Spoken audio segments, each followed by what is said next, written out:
Hey, Ryan, come on in. Hey, Jim. Dr. Taraban, I presume.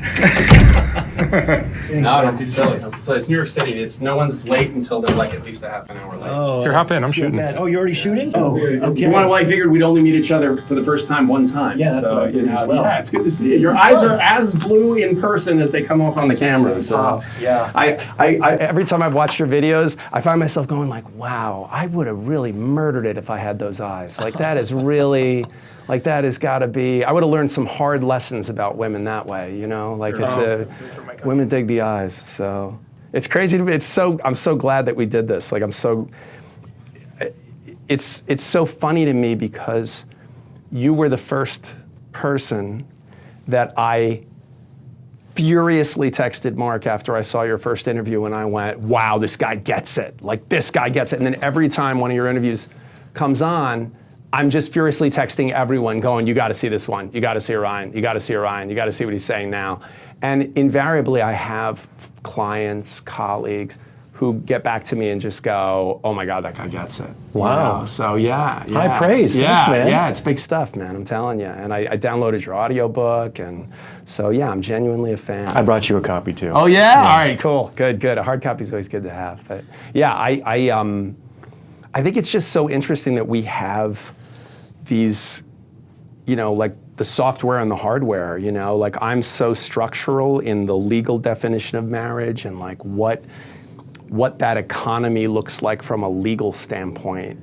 And then your work digs so deep into sort of what's the back end of that, what's the operating system behind that. And I kind of love that, like, you know. Well, the stuff that you do is so important, and I think that's the takeaway that I got when watching your first interview on Soft White, is a lot of people are signing up for an agreement.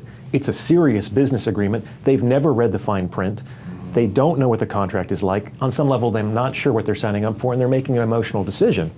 And I think that can get people into some difficult situations a little further down the road. And it's even more, for me, even than just there's an emotional decision.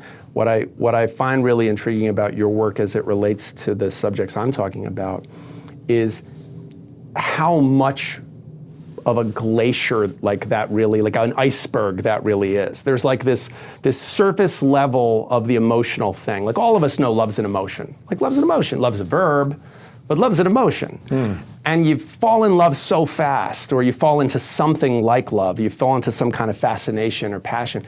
And then, you know, the manner in which we fall out of that, or that the luster of that fades, and how much is it, like the stuff about your work that I find so fascinating is this idea of like, okay, let's really deconstruct what it is that is making people feel like this is a good bet.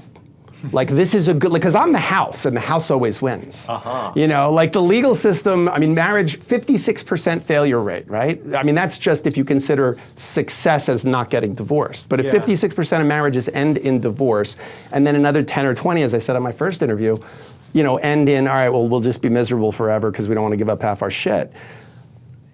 What technology has, what gamble does anybody ever do that has a 70-something% failure rate?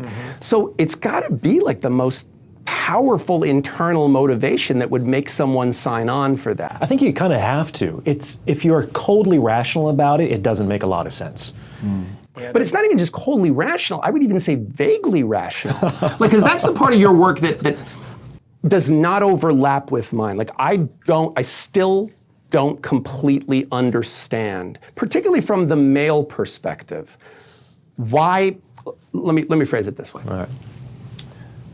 So the zeitgeist now is all about, you know, why is Leonardo DiCaprio dating women in their 20s, and why are, you know, all of these older, successful, wealthy men dating gorgeous young women, which to me seems like the most preposterous question, because if you think about it. Like, I'm a 52-year-old man. If a 20-something-year-old woman wants to date me, which is entirely possible, okay? Especially now that you've gotten famous. Absolutely. Like, fame is an ultimate drug. It made me 2 feet taller. But the reality, which makes me 8'2". No, but the reality of it is that you know, if I was dating a woman who's 22, 30 years my junior, okay? people would go, that guy's a pervert. Look at what a pervert that guy is. Or look at what a kind of a deviant that is. He must have some issues that he wants to date women that young. The women are saying this, or the guys are saying this? I think women are saying this, and I think some men are saying it maybe as plausible cover. But I think some guys are going to be like, wow, what's interesting to me is, though, what I like about her is incredibly obvious. She's beautiful. No one, even the most staunch feminist, would say that a woman in her 20s doesn't look fantastic. I mean, why are women in their 30s, 40s, 50s, 60s, and beyond trying to have the skin they had when they were 20, trying to hold on to that look? So it's obvious. But you're not supposed to say the quiet part loud. Well, but I think, see, that's the part that, the quiet part is, what's with her that she would be, if anyone's kind of weird, it's her. She's dating me. Like, You think that's weird, really? Well, I mean, I think it's weird if you don't say the real quiet part out loud, which is that love's an economy. And that what I bring to the table is experience, confidence, finance, notoriety, any of those other things. Yeah, the notoriety is huge. I think that attention is really, really captivating for women in particular. I think that's why they often get ensnared in social media, among other things. And you are awash in that these days. But is it the runoff? So this is the interesting question. Today's video is sponsored by BetterHelp. How's it been going since you've been doing therapy for the last couple of months? Oh, it's been great. I mean, I've done therapy my whole life. I mean, since my 20s, I think I've done therapy on and off throughout. A lot of people look at therapy as like, oh, there's something wrong with you if you're doing therapy. The way I look at it is there's something really healthy and right about you if you're speaking to a therapist, because you're able to, like, we all go through things in our lives that just make things difficult. And if you have someone, especially a professional, to talk about it, it just makes your life better. It just calms things down. Your anxiety, your depression, your anger, they all seem to subside, and that's a really healthy thing. And with BetterHelp, what's great about it is no matter where you are, you can be in Alaska, you can be in the middle of Kentucky, you can be anywhere, and you can connect with a therapist, a professional who's really going to help you out. And we all need it. And sometimes if you're not in New York or LA or San Francisco or Chicago, you're stuck without those options. But now everyone has that at their disposal. And you can do this all from your phone or computer, just a phone call, video chat, or messaging, however you feel most comfortable. It's the easiest possible way to start talking to a therapist. You'll be matched with a therapist usually within 48 hours, and you can get started right away. So let BetterHelp connect you with a therapist, all from the comfort of your own home. Visit betterhelp.com/soft white underbelly or choose soft white underbelly when you sign up and get a special discount on your first month. And now back to the video. So this is the interesting question to me, is that you can answer. Is it the runoff attention, like they enjoy the attention that comes with being with a successful, influential man, or is it the derivative attention that they get? They must have value because the person who says they have value has value. Yeah, probably column A and column B, a little bit of both. A little bit of both. Yeah, okay. And you get benefit both ways. Like attention from a high-status, successful man redounds to all kinds of other things. I talk about this in the book. I say that I call it the Playboy bunny effect. It's like the idea that most men are going to continue to desire very beautiful women. And one of the surest signs of being a successful man is having access to a beautiful woman. Because for better or for worse, like you said, it's very obvious why you might be there with the beautiful 22-year-old. If someone wasn't familiar with what you do or who you are, you could just be a decent-looking dude in a suit, you know? It takes longer to understand a man's value. It can't really be calculated on sight. And so men are kind of ciphers in the social context.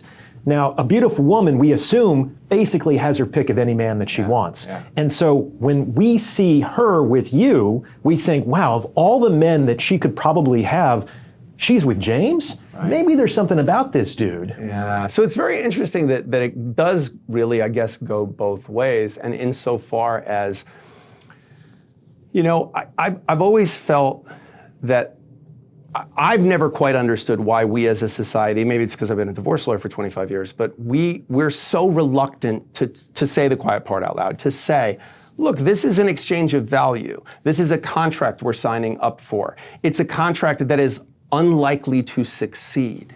So again, if anything has happened to my practice in the last year since my first conversation with Mark and my first appearance on the channel, is the number of people coming to me for prenups has gone through the roof. Oh, good. Because I think we are, as a society, like the fire that you created in your, like the attention that's turned to you, the number of people your message has resonated with, and the same for me, I think says something about people saying, yeah, this, like we have to talk about this. We have to get it out there. I say to guys that I consult with is that you already have a prenup on some level. You have an agreement that was crafted by the state that predates your nuptials. That's your prenup. It's a default standard contract that you get unless you craft one that's custom tailored to your 100%. circumstances. I tell every person who comes into my office for a prenup, you're going to have a prenup. It's either written by the legislature of your state,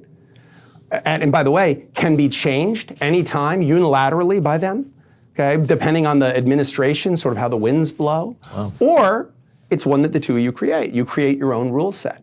And you can make it as simple of a rule set as you want, or you can make it as complex of a rule set as you want. You can make it just yours, mine, ours. If it's in your name, it's yours, my name, it's mine, joint names, we split it 50-50, and that's it. Or you can say, just my business stays mine. You know, everything else will divide 50-50, whatever, but my business stays mine. That's gonna save you $100,000 worth of forensic accounting in the event that you divorce, just that one clause alone. But what is it about? Because I got to tell you, I have men who come into my office, and this is the part I don't understand, who are power brokers at the highest level, like world-class surgeons people fly from the UAE to New York to be treated by. People in finance who are in the billions in terms of their worth, and they can move markets by their investment decisions. And they are terrified to say to a woman who they have been dating and who they support financially completely. She's totally dependent on them. And they're afraid to say, maybe we should have a prenup.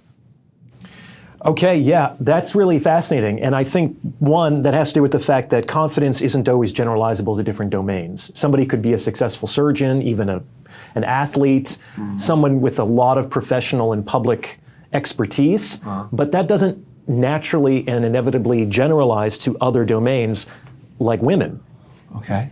So that's one thing. I totally get that. I mean, God, you can make business deals. Like, these are guys who can, like C-suite executives who go, yeah, we're just gonna lay off those 20,000 people like it's nothing. And they're not, oh my God, what are they gonna do? They have families, or I'm so worried about those people, I don't wanna disappoint them, it's near Christmas time. And they are afraid that this woman who they're dating is gonna be slightly disappointed or uncomfortable for like a few hours. Yeah.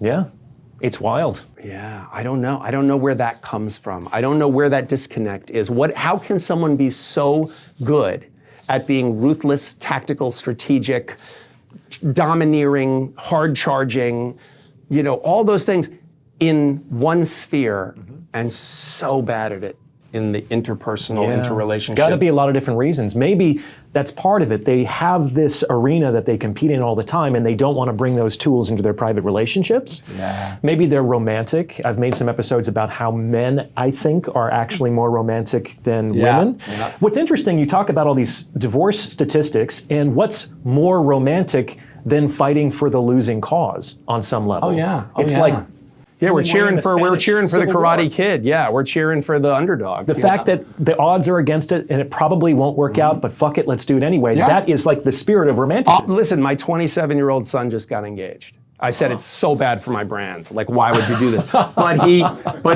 did. And you know what? I have to tell you, like, I immediately, all reason went out of my head, and I went, oh, that's great, like, because she's lovely. That's what you're supposed to say. Somebody's engaged, oh, congratulations. Right. And my default is, I've always said to people, like when someone says like, oh, we're gonna get married, I'm like, why? Why would you do that? Like, I don't understand why it is unacceptable to go, what in God's name are you thinking? Why would you do that? It's like, it's not broke, don't fix it. Like, just, but I felt it firsthand because his girlfriend is lovely. They went to law school together. She's a sweet girl. They're both lawyers. And I was like, you know what? Why not? Maybe these two crazy kids, it'll work out. What, are you kidding me? Like, that is just, I know statistically it is so unlikely that this is a decision he's not going to someday turn around and go, yeah, what was I thinking? But there's still, we're cheering for that underdog. And I think it has a lot to do with attraction. Like I was saying, if it was coldly rational and you were just doing a cost-benefit analysis of the contract and the arrangement, I don't think many people would do it. How is that drive so powerful? How is that? I mean, look, we have all these drives, right? Like thirst, hunger, and if you've ever been hungry or you've ever been thirsty, like thirsty is way more powerful, like there's a part of you that goes, oh my God, I'm gonna die if I don't get liquids. But this drive feels like it's against all rational thought. It is against rational thought. This is my little pet theory, because I've been to a lot of weddings in my time. In the vast majority of cases, if one of the couple is crying at the altar, it's the man. Yeah. And I think those vows that are traditionally said at the altar, they had to have been written by a man, because they have to do with, I think, men's deepest, most sincere longing, which is, wow, for better or for worse, you're gonna be there? Yeah. Like in sickness and health, you're gonna be there you'll for really me? be there. And it's like, wow, I don't have to carry it all myself. I found somebody who will look after me if I need to.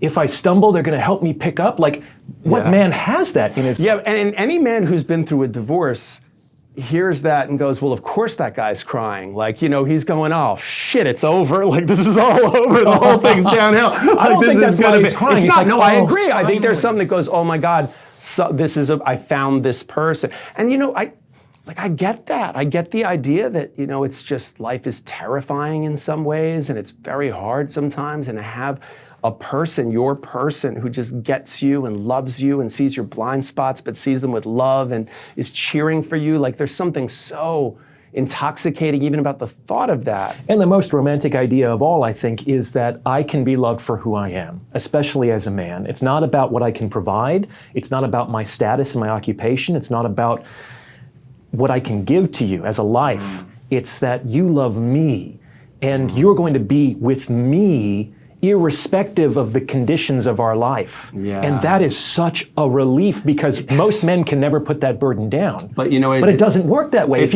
you surrender those things that make the relationship work, you endanger the relationship. Yeah, and see, as you're saying that, because of what I do for a living, it's that, I wish I knew no astronomy when stars appear. Like, all I can think is, oh, and that's why when that rug pull happens, Jesus, does it go the other way? Like, because for a man to say, it's kind of like okay, are we gonna fight? Are we gonna fight? Oh no, we're not? Okay, we're gonna be friends. And then you punch me. It's like, that is so much worse. Sure. Like, that is so much worse than if you'd just been like, oh, Sexton, I got a problem with you. And we're like, all right, I got a problem with you. Let's figure this out. Like, that's so much more honest. Sure. Whereas if you were like, oh, you're so great, and then you choke me, it's like, wow, really? Like, I've had, in Brazilian Jiu-Jitsu, you have roles with people, and the guy goes, oh, I've got a shoulder thing. If we could just go a little light. And you're like, yeah, of course. And then they just take your head off. And you're like, oh, I thought we were going light. Well, I think and that's it's the same vibe. Well, there's different forms of aggression with men and women. With men, it generally is more direct. But most women couldn't really hold their own in a direct, certainly physical altercation with a man. They win in marriage all the time. Well, they have the high ground in that one. Like, they've learned got us indirect beat. forms of aggression, and their aggression is more verbal and more emotional. And most guys are completely outclassed when it comes to that. They're dealing with a 10th degree black belt in emotional warfare sometimes, and they can barely put their feelings into words. Yeah, you know and what I think they learn that kind of fighting, if we want to call it fighting, that kind of tactical thinking in the context of the relationship. I think most men try to learn how to fight while they're in the fight, which is the worst time to learn how to fight. Yep. Like, they really, like, a lot of guys come to me, and you know what, I guess that is an answer in some ways to the question I asked earlier, where there are men who are so good at these negotiations, high stakes things, and then they just are so bad at this kind of conflict, the conflict that they have to disappoint their romantic partner. Well, they also know when they're negotiating in the boardroom that they're negotiating. Yeah. Sometimes it's with an women, honest you transaction. don't know that you're in a point of negotiation. You don't know that this might be an antagonistic interaction. Yeah. Like, it's not, you're stepping into the ring and the announcer is... Yeah. So obviously then, because this is the question I wanted to ask you. So obviously then, the best thing a person could do, like, you talk to any nutritionist, they're going to say, well, the best thing you could do is not get fat. So just don't get fat. It's easy to not get fat. It's easier to not get fat than to get fat and try to lose the weight, right? So it's easier to maintain your weight. Okay, so if at the start of a relationship, you've seen the truth, you've read your book, you've watched our interview, got the prenup, like you're going into this thing with your eyes open, okay? So of course, that's the ideal, right? That's the ideal, is for a young person to go, okay, a young man to see this and go, all right, I see these things, I've seen the Matrix, whatever, I've taken the red pill, I get it. What do you do if you're already in it? Like that's, because those are the people coming into my office. The people coming into my office are guys who go, okay, now I see it, but I'm in it. I'm in it already. Like I don't have a prenup, and I didn't realize this was going to be like a tactical thing going on between us. I thought it was like, oh yeah, I found my person, she loves me more than anything in the whole wide world, I'm going to take care of her material needs, and she's going to be kind to me and have sex with me forever. And isn't it great? It's going to be great. Oh, she wants kids, I'm going to get her kids, now she's going to be happy. Like, oh, she wanted a house, okay, now she's going to be happy. And then he turns around and goes, wait, I did it all right. And she's banging the tennis instructor. Like, what I was at work. She's saying she felt alone. She felt alone because she was alone because I was at work. Because she wanted that house and the kids to go to private school. Like, and I would have stayed home and like hung out with her all day if that's what she wanted. But then she would have been mad at me for the fact that I'm home all day and why don't I go get a job? So what do you say to the guy who is in it already? Like, you're already in a fight. How do you say to that guy, oh, by the way, try not to get punched so often? Like what yeah, it's really, really hard to do. It's so much better to do the right thing from the beginning than to try to do the right thing after 10 or 20 years of doing the wrong thing. So a whole bunch of guys just like hit pause and went, shit, right now. It's not always a lost cause. Sometimes it is, we have to be honest. It's very difficult to salvage a dynamic that has been reinforced over 20 years of interaction. And if you do start to change, it generally gets worse before it gets better. Yeah, so which is better psychologically in terms of how it's going to be related to? Do you pull the Band-Aid off, or do you slowly get into the pool, like gently? Like what, do you just jump in the cold pool, or do you gradually get in? Like, do you slowly start changing the manner in which you're relating to your partner, or do you just sit them down and say, look, I've come to some realizations? Okay. Talking isn't really that helpful. Besides, sometimes men believe that because we've used our words and reached some sort of understanding that things will be different moving forward. In my opinion, it's much better to just change your behavior and let that speak for itself. And rather than a slow and gradual, I think you do want to rip the Band-Aid off, but to really target maybe one thing at a time. You can't change everything all at once, so maybe just stop responding in a certain way to this kind of behavior. And what that does is, because you have a system, the way that systems work, they're interdependent. If you change, it forces a shift in all the other parts of the system. They can't remain the same if you start showing up differently. Sure. Now, we can't fully predict how the other pieces are going to shift, but they absolutely have to adapt. And generally, people hate change, especially change that might go against their preferences or their self-interest. So generally, there's an extinction burst when guys start to show up differently in their relationships, where the woman is basically like, what are you doing here? Well, This but isn't see, that's for." what just occurred to me, is that because women have an emotional vocabulary, and women seem, in my opinion, to be less afraid of that discussion, or less afraid to say, like, what's going on with that? Like, I just think it's funny that you all of a sudden. So what does the guy do when then she says, hey, what's going on here? Do you say, yeah, there is something going on here, and this something is like, how do you not have, because you're saying, hey, sitting down and having the conversation doesn't necessarily work. Maybe in the world of men that we would do that. Say, hey man, listen, there's gotta be some new rules now. Like, we gotta change things up, you know? Like, I would do that with a male employee. I would sit him down and I'd say, hey, listen, man, I know you've been doing this. Things got to change. New sheriff in town. We got to change some stuff. But I can't imagine a world where even the most subtle change was not picked up on by a female romantic partner, where she wouldn't go like, no, what's going on there? What's that about? Like, I have to tell you, I have so many female and male clients. And male clients will believe almost anything to not believe that their wife is cheating on them. Like, they will say to me, like, yeah, I don't know what's going on with her. It's like, I think she's depressed because she's been coming home much later, and she goes to the gym a lot. She's been working with this trainer, and she sees him 5 days a week now, and it's really been good for her to exercise. You know, she's really changed her whole tone. I'm sitting there going, she's sleeping with the trainer. She's definitely sleeping with the trainer. He's like, you know, and she's been on her phone a lot. She's very busy. I'm like, right, because she's just sleeping with the trainer. Like, that's how do you not see she's sleeping with the trainer? Like, whereas a woman, my female clients, they're like, yeah, I knew he was cheating, so that's why I knew to look at his phone. I'm like, how did you know? She's like, because he trimmed his goatee. Like, well, maybe it was just like he got food in it or something. And she's like, no, I could just tell it was something else. It's the small things that women are very sensitive to. Sometimes they can miss the big picture, in my opinion, but you're right, these little details, wow. And they can be off to the races sometimes with that small little change. If you are a man and you step out of your relationship, your wife will find the one hair in your house. Oh, yeah. I don't know how they know how to do that, but they will find the one hair that she leaves behind. And meanwhile, a lot of men, myself included, if your romantic partner completely changed her hair color or length, it might take me a couple of hours to even notice. Like I just would not notice. Like if you said to me right now, what color is your couch? It's been in my living room for over a decade. I have no idea. I think it's like a dark green. I think. It might be brown. I have no idea. Because I'm totally blind to it now. I just see it's there and I sit on it and that's it. I can tell you probably how many cushions it has because I know how I move on them. But I don't know what it looks like. So how do you reconcile that sensitivity, right? The fact that a woman can pick up on that hair or on that slight change in your tone or that slight change in the way you're looking at your phone. How do you reconcile that and their willingness to have the conversation, to say like, hey, what's going on? What are you doing? How do you reconcile that with not getting in that discussion? Well, first of all, I don't think when a woman has that kind of conversation, it's not really, I think, a discussion. They're not trying to kind of figure out what's going on. They're using their words as an emotional charge. It's like, hey, what's going on here? It's almost like, I've noticed that something is going on and I don't like it, and I want to communicate to you that I don't like it and there will be consequences if you persist in this behavior. Even if that's not her semantic language that she's using, I think that's the impact of her tone. And I think that's that tone that a lot of men have difficulty withstanding.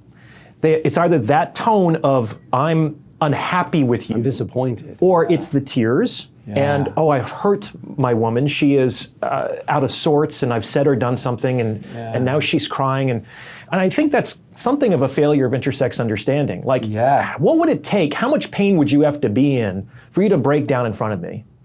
Well, I cry a lot, so I would be fine. But I think most men, it's difficult. I think most men, it's difficult. Yeah, and so I think a lot of guys, they see the woman crying and they think, wow, this must be insanely painful for this woman. Because, man, if I was crying and breaking down, it would be a serious, significant thing. So this must be a really important issue that we have to address right away, as opposed to maybe it's just something that she needs to feel, and then 10 minutes later, she's like, you want to go for ice cream? Yeah, and I mean, it's well said. I think there's also a piece of what you're saying that earlier that is popping into my focus again, and that is, I think part of the reason why you see the guy crying at the aisle more than the woman in the wedding is, I think there's this feeling of, I feel perfect in that moment.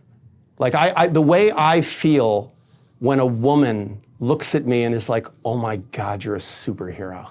Like, you're just so great. Like, I had this problem and you solved it like that. And you're handsome and you're so smart. Like, I feel like those things. And so I think when men are standing there and there's this beautiful woman and all of these people who are like, hey, that's yours and that's gonna be yours forever. And she loves you so much and she's here for you. There's this sense of like, I'm perfect right now. Like, I'm perfect.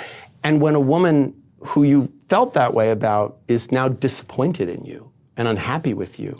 Like, it's this like, oh shit, I lost that. I screwed that right up, and it feels like it's gone forever. Like, I can never be perfect again. That's the problem with perfection, is like you can never, if you're perfect and you stayed perfect. Whereas if I've had people who come in, I mean, it's amazing to me how many people come into a divorce lawyer's office and they say, well, I think, it's time, I think the marriage is over. And I'll say, okay, what's going on? And we'll talk about the history.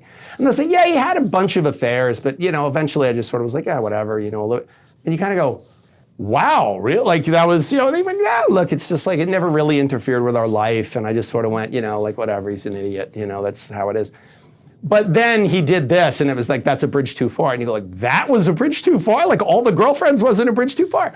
But you don't hear that, because those women would never get up and say that in public. It just would not, in the current culture, it's like if you've made a fool of me publicly, That's the right? problem. That's the problem. I also think that obviously sexual infidelity is an issue for both men and women, and it's different for individuals, right? But in my experience, a lot of women might not like extra partner liaisons in their men, but they'll kind of tolerate it more than if they took a woman that he wasn't sleeping with to like their little Italian restaurant that they went on to their first date. Yeah. It's like, you took her there? I've said that before, that the question asked, when a woman says she cheated, the man says, did you fuck him? Yeah. And when a man says it to the woman, she says, do you love her? And what's really interesting is the difference in reaction to what generally happens afterwards. When a man is confronted with the infidelity, what's the first thing he says? She means nothing to me. Exactly. She meant nothing to me. She meant nothing to me. It's nothing. Just Which, the by the way, thing. I always thought is so odd. Like, it's kind of an odd thing to say. Like, hey, you know, I fucked this whole thing up. Don't worry, it was for nothing. It was for nothing. It was for something utterly meaningless. Like, that feels really cheap.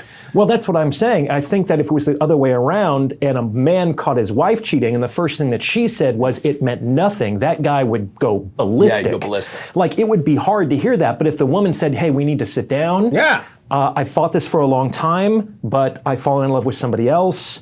I still care about you, but I have to do this. We're going to get married. We're going to have a family together. Yeah. The guy would probably be crestfallen, but he'd like, okay, well, at least on some level, she didn't. For something. Yeah. It had value. Yeah, Exactly. like it was an investment. And maybe I wasn't the right investment for her. Like it was sort of a, okay, well, at least they kind of lived happily. I've actually had guys who come in, and it's fairly common that people have, a long-term affair, and then they're getting divorced, and they've already sort of, they've got their replacement now lined up in the form of the person, which, again, a man who leaves his wife for a mistress just kind of leaves a job opening.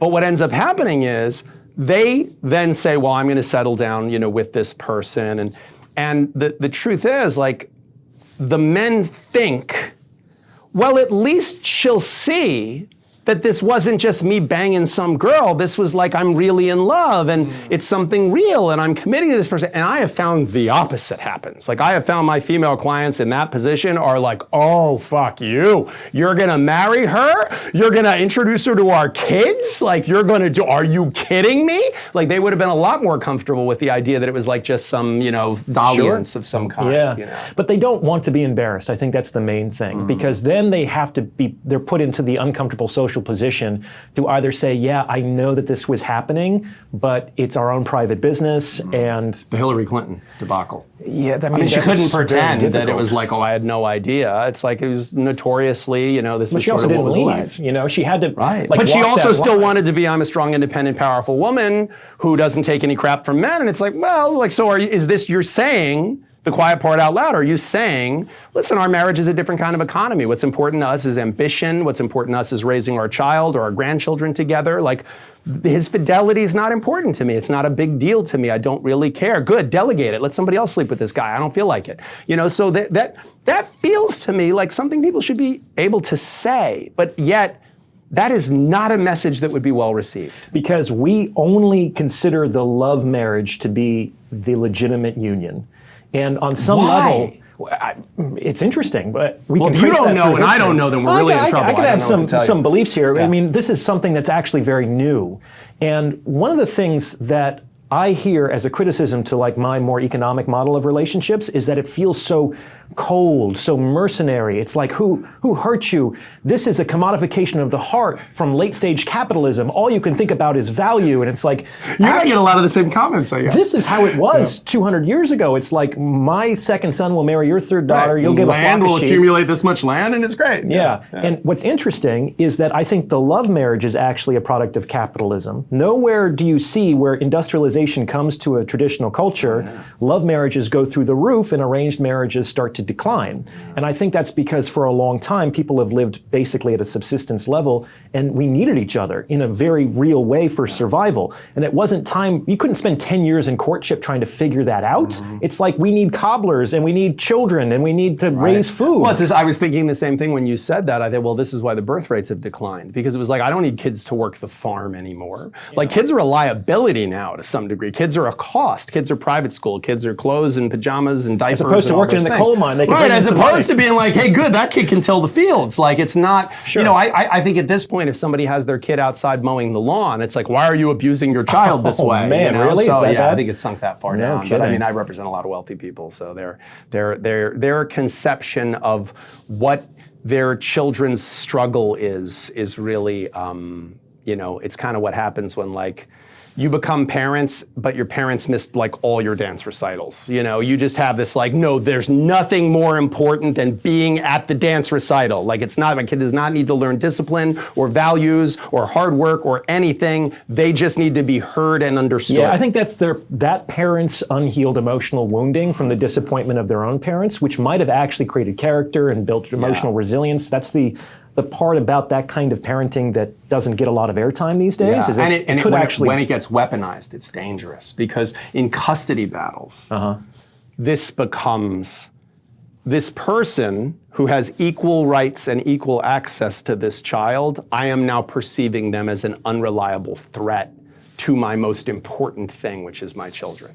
And so you can fight a lot about money in a divorce, but like a dollar's worth a dollar. So if you spend $100,000 arguing over a $150,000 bank account, even if you win, you didn't win $100,000. Like, you didn't win, you lost some money no matter what. So custody though, like, people will go, like, I've had people spend $50,000 in counsel fees arguing over whether Thanksgiving in alternate years should begin on Wednesday and end on Sunday, or if it should begin on Thursday morning and end on Thursday night. Now, is this going to be really cynical? Is that simply because of protectiveness and love for the children, or does that have something to do with when you said that part, I wanted to like tussle your hair. That's adorable. Right? Like, yeah, Because it's got nothing to do with that. I don't And think. it has to do with the more that a given parent has custody of the child, the more child support they're awarded. And isn't child Piece of support that.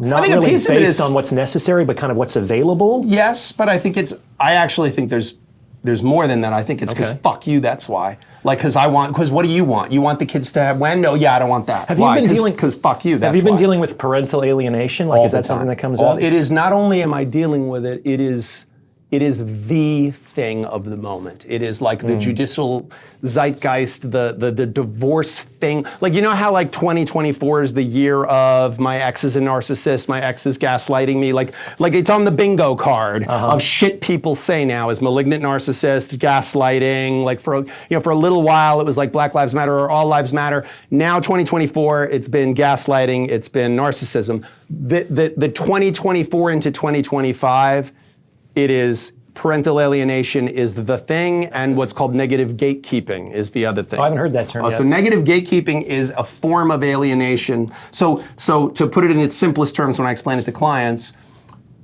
alienation is your father's an asshole.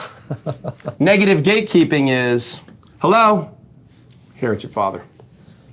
I just said your father's an asshole. I didn't have to say it out loud. And what's great is when the child's attorney or the judge speaks to the kid and says, does mommy ever say anything bad about dad? The kids tell him the truth when they say, no, she didn't say anything about dad. But she said, because here's the difference. What's the difference? Ready?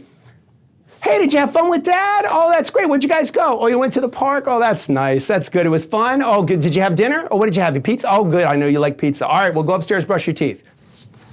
I'm so glad you're home. I missed you so much when you were away this weekend. Oh my gosh. Are you okay? Yeah, you okay? Yeah, you had a good time. You were with dad? What you got? You went to the park today? It's so cold today. Oh my gosh, did you have pizza? That's all you had for dinner was pizza? Oh my gosh. Why didn't they give you any vegetables? Well, you know what? It's okay. You know what? I'm going to make your favorite soup. Go ahead upstairs, and when you come back down, I'm going to make you your favorite soup, and we're going to hang out and we can watch TV together, okay? What did I just do? What did I just do? I just alienated that kid from dad I just said, are you okay? That means dad's dangerous. Why would I not be okay? I was with my dad. Like, this is what the face of alienation is now, is this negative gatekeeping model. It's this very clever, insidious way of like, I could have been helpful, but I've been so much more. Wow. You found this way to sort of pull the person out from it. And you will not be surprised probably to hear, for some of the reasons I think you just said very well, this is something women are really good at. So much good at. better than men. That's what I was thinking about when Men you did suck your at alienation. Fantastic imitation there. It's so subtle and cunning. Like, there's a difference between like regular gossip and high-level cunning female gossip. Regular gossip is like, did you hear about Janie and you know, she's slutting around and kind of things like that? That's regular gossip. High-level gossip is, you know, have you seen Janie recently? I'm a little concerned. Or even the I think it's so great that Janie's just like out there. You know, she's so like she just doesn't care that she's gained a little weight. She's very like, hey, let's just get. It. She's so happy oh my, isn't it great? And like, body. you know what? It's so. I envy that in her. I'll tell you because I'm like, you know, constantly at the gym. I watch what I eat. But Janie, oh my God, she just puts it all out there. She doesn't even care. You totally get it, and most guys don't. It's almost like there's a disjunct, but we can't quite figure out what's going on yet because it doesn't feel right, but we can't really put our finger on what the issue is, a lot of guys. I mean, I think the corollary to that, though, is that that's one of the reasons why male friendships, I think, are more trustworthy and resilient in some ways. Because men, like, if the guy doesn't like you, he's going to tell you he doesn't like you. And if he likes you, he's going to tell you he likes you. Whereas women's relationships, it's like, hi, how are you? And then the minute she leaves, like, oh my God, I hate her. Like, I have a bunch of female employees, and like, I watch them, and it's like straight up Pat Bateman sociopath shit. Like, they're just like, hi, how are you? Oh, it's so great. Good to see you. Okay, bye. Oh my God, I hate her. And it like literally puts a chill down my spine. Like, I could not, I'm fake for a living. I couldn't pull that off. That's incredible. Like, that is masterclass. Yeah, they're playing games within games within games sometimes. Yeah. So then how do, because look, you and I have both been sort of like, pulled into a lot of red pill conversation, a lot of conversation. You know, we've talked to a lot of the same people. And I think a lot of the same audience is interested in our perspectives because we touch on some of the same material from different pieces. But this is the piece that like, it intrigues me that, again, how do we solve for? Because I am so good at problem identifying. Like, I'm great at identifying with it, but like problem solving is much harder, you know, on every level. So I feel like a lot of these issues, especially when I talk to judges, you know, and I'm in court talking about these kinds of alienation cases, these kinds of negative gatekeeping things. And I say, this is not a problem that has a judicial solution. No, it has to do with teaching men kind of how women operate and what makes relationships work and thrive. I think in the masculine model, we have a different understanding with respect to, let's say, commitment and affection. To a lot of guys, it's almost like, hey, 20 years ago, I put on my tux and I said I do, so like, what more do I have to do? Right, like, the president has sworn in once. We don't have to keep swearing the president in every day. You know what I'm saying? Yeah. I said it once. That's a great metaphor. That should be enough. What more do you want? I've already given you the biggest commitment any human being can give another person. Right. It's also important to understand that, as I say in the book, no one continues to pay the plumber. The plumber is very valuable when the toilet is clogged, and you're willing to pay top dollar to get that problem solved. But after the plumber has done his work, no one keeps paying him. So what's interesting in your example that you gave a few minutes ago, where the guy is like, hey, I gave her the kids, I gave her the house, I gave her everything, all that is in the past. All that is in the past. And the guy might reasonably think, well, doesn't that count for anything? But no one continues to pay the plumber. Everything with a woman that has occurred in the past is like dead. She takes that with her. It's like completely inaccessible in her memory, at the very least, and any kind of provision that you've given her, like, she's already enjoyed. The only thing that a woman really loses when a relationship ends is that which she still wants but hasn't yet been given. So how do we make so this is the interesting question then. How do we make a heterosexual coupling into a subscription model? Because really, what's the opposite of paying the plumber? Toilet clogged, got to pay the plumber. The opposite is, I'm going to have a subscription model. I'm going to pay this much per month whether I need the plumber or not. But then when I need the plumber, the fucking guy better show up because I've been paying $100 a month for the plumber. Now, I'm cool with that. Like, if you look at my phone, subscription model, I'm an easy mark. I have so many things that I'm paying $20 for the premium version that I don't even use the basic version because my attitude is at some point I went, all right, I might want to have that at some point. So we all do that. We all have like I wanted to watch one show, so I subscribed to the AMC Plus or whatever it is. I wanted to watch Mad Men, so I subscribed to this thing, and then you kind of forget it. Well, I might want to watch something at some point. I'll just keep it. So we are now in a world and in an economy where the subscription model is a pretty normal thing. Like, I may not want it right now, but I may sometime soon, so I'm going to pay a little bit each day or pay a little bit each month. And in the aggregate, per use, like, this was useful. So how do we shift, if we had a cultural shift where, because I'm telling you right now, like, I don't know about you, if you said to me, there's a monthly amount you got to pay a plumber, but when the pipe breaks, you're the first guy. Like, he will be there for you because you've paid this certain amount. Now, again, I'd be skeptical. I'd be like, how do I know for sure until the pipe breaks? But like, it's service contracts on automobiles. That's what they're doing. I know I used to represent a lot of guys who own garages, and they said nobody keeps their cars anymore. And everybody now buys at the dealership a maintenance plan that they pay for up front, but they're gonna get for life, oil changes this maintenance is all prepaid. So how do we get relationships on the subscription model? Well, you can't negotiate that explicitly. It can't be like, hey, I'm going to give you this kind of lifestyle, and in return, I want sex 3 times a week and a blowjob, every other morning. Why? This seems like a very honest contract. Oh, that's going to kill the desire. It's like a lot of female sexuality. Do you think we'll refuse that blowjob? Because I don't think we'll, are you saying the desire by the woman? Okay, all right, I was going to say. Because I can't imagine if there was a negotiated blowjob that it's less fun of a blowjob. It's still a blowjob. Let me just tell you, it's like... the worst blowjob ever is great. Okay. I don't know about that. All right, well, maybe we've had different life experience. Okay. I don't know. My lived experience, Orion, has been, Yes, I remember the worst blowjob I ever got, and it was fantastic.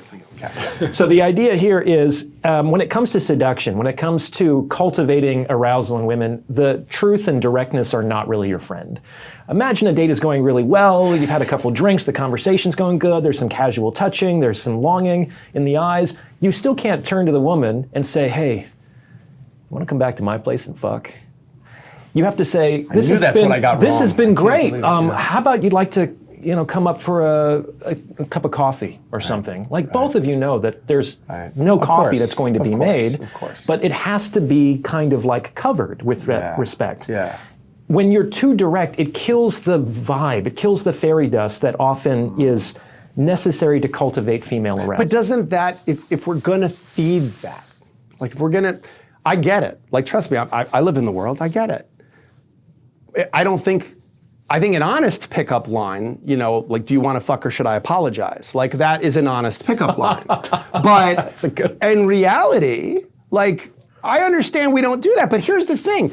You can't keep that, like, the marriage statistics, the divorce statistics is proof that at some point, you're gonna see behind the curtain. At some point, you're gonna know my love language. Like, you're gonna know, babe, let's go have sex. Like, that's gonna be something hey, did you wanna fuck tonight? Like, that's gonna be, we're not gonna be 5 years into a marriage and I'm gonna go, would you like to go to the boudoir and listen to my, see my etchings? That could also be part of the problem. Like, you're not gonna say the etchings if you've been Why, I have lovely etchings. You don't wanna see my etchings, Orion? Fine, I don't care. I don't wanna show you my fucking etchings anyway. I use that line all the time. Yeah, You exactly. gotta have something I know, else. that's how I met you. Never mind, it's yeah. Or else it becomes just too rote and mechanical, and a lot of the sex goes away, and when the sex stops, the relationship's kind of on the rocks. So it can't be etchings in the boudoir, but it has to be something else. Chris Rock has a great line. It's like, to keep the marriage alive, you have to be traveling and you have to be fucking. Of it's course. coming and going, right? Of course. So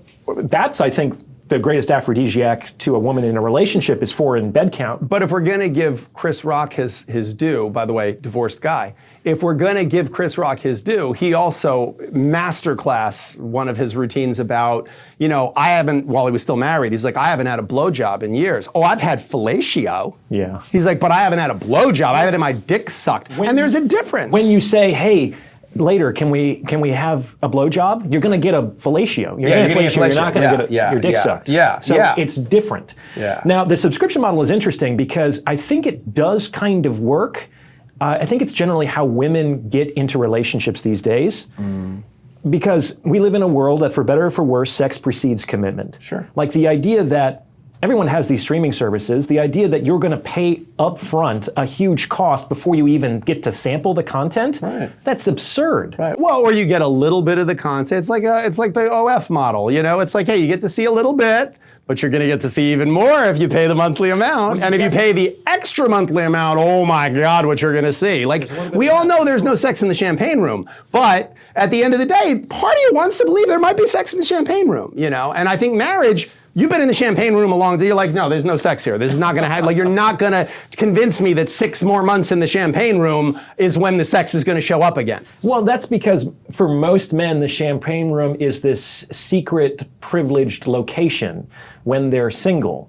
And so where do the secret liaisons happen when you're married? In the shed. Right. In the pool cabana with the tennis instructor. It's like the place changes, but it's still a little transgressive. It's still a little sneaky. It's still a little uncertain and dangerous. And that's actually what keeps passion alive. Yeah, transgressive, I think, is a big piece because I do think a lot of my clients, look, I've got like a PhD in infidelity with all of the people that, are in my office that are there as a function. Either their relationships went sideways because of the infidelity or the infidelity happened because their relationship went sideways. But somehow it was on that path that led you to the desk in front of me.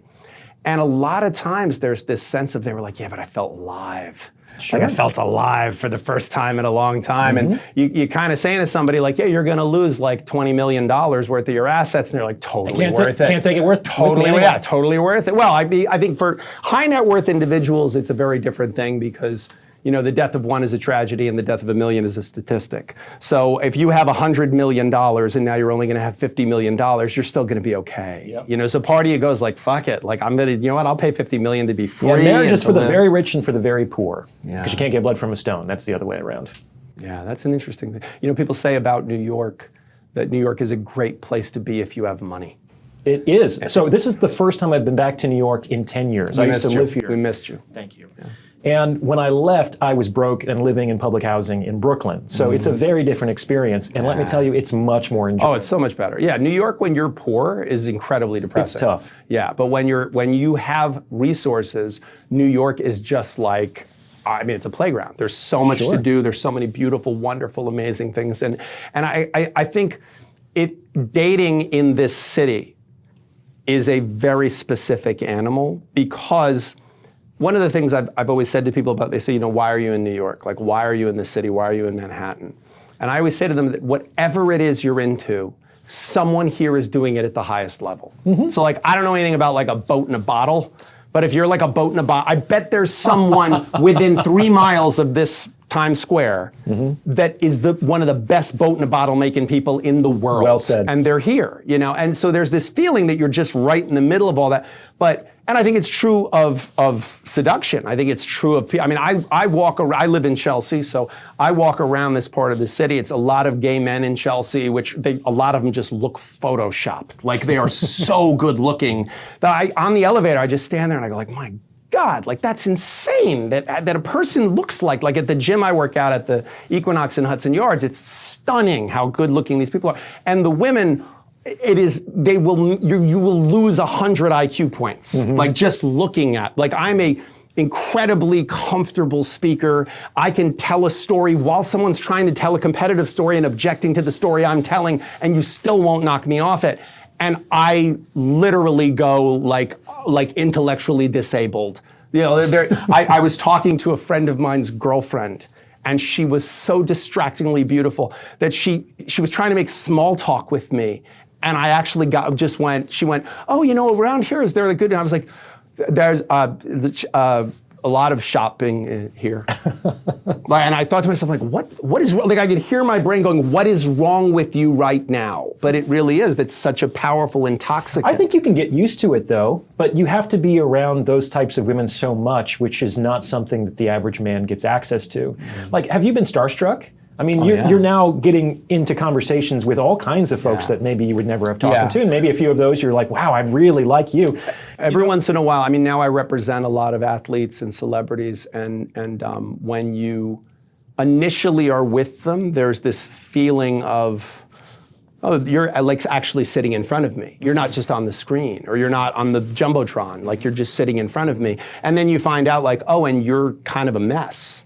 Sure. Like your life's kind of a mess. Well, same with a lot of beautiful women. And I think that once you kind of talk to enough of them and date enough of them, then it does start to lose its luster a little bit. Yeah, well, that's I wish I knew no astronomy when stars appear. I think there is a piece of you that goes, oh, it would be better if this could be admired like art. Well, yeah, and I made an episode a long time ago about why I talk so much about sex and money.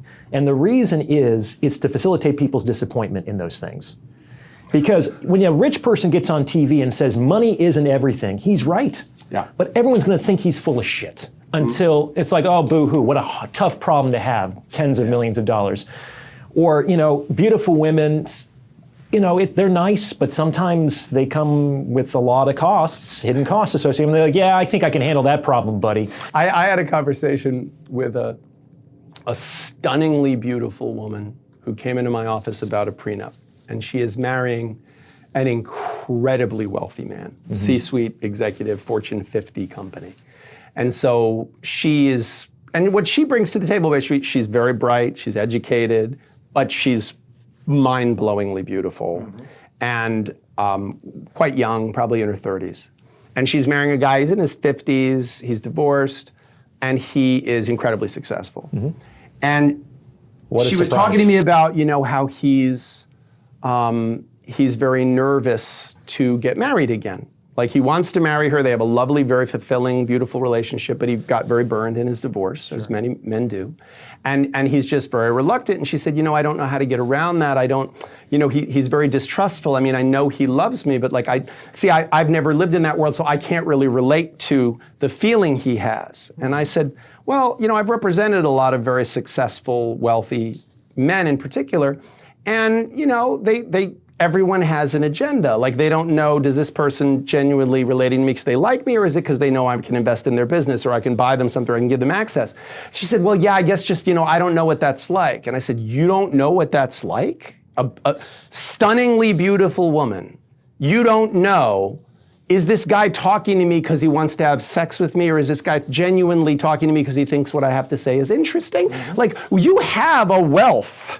And you don't quite know, is someone trying to get at it, or is someone legitimately interested in what I have to say? Do you think she was just naive, or was she playing? No, I think she never made those connections. No, I think she legitimately loves this guy, and I think that she had never connected the dots in her own head that the economy of her beauty taught her the same lessons that he was experiencing. She really was looking at me and saying, I don't understand why he doesn't trust me. Like, I don't understand why he doesn't believe that I love him. Well, this is interesting, because what I've noticed, some insanely beautiful women that I've known, it's like they live in a different world. They live in a different reality. And their reality is that people are good. Oh, yeah. People are nice. Like, people are always they coming out are. of their They're way in the to bubble. help me out. Yeah, they're in the this guy bubble. wanted to help me move, and this person was asking about my day. And people just are kind, and they go out of their way for each other. And Orion, why are you so jaded and mistrustful? It's like they all want to fuck you. Yeah, 100%. 100%. No, that's not it at all. That's so gross. Yeah, none of these guys even hit on me. Like, they didn't even hit on me. And you're like, right, but even if they didn't, I mean, look, and I see, as a heterosexual man,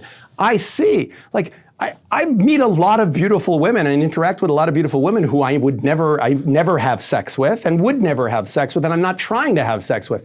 But I still feel this sense of like, oh, I want to open the door for them and be nice to them, and like why? Because it just feels good. It feels good to like have them smile at me. It just does. Like, it's a superpower. Beauty is a superpower of sorts, and wealth is a superpower of sorts. It's just one we're allowed to talk about. Like, we're allowed to talk. I think we're allowed to talk about, money in real terms, because money's like considered sort of profane to talk about to begin with. So why not just, like, I guess we're starting to, it feels to me like in the culture, we're starting to talk more about money in more honest ways, but we're not, there's still this wall we won't scale of trading beauty for money, trading sex for money, trading affection for money. Well, what is it called when we trade sex for money?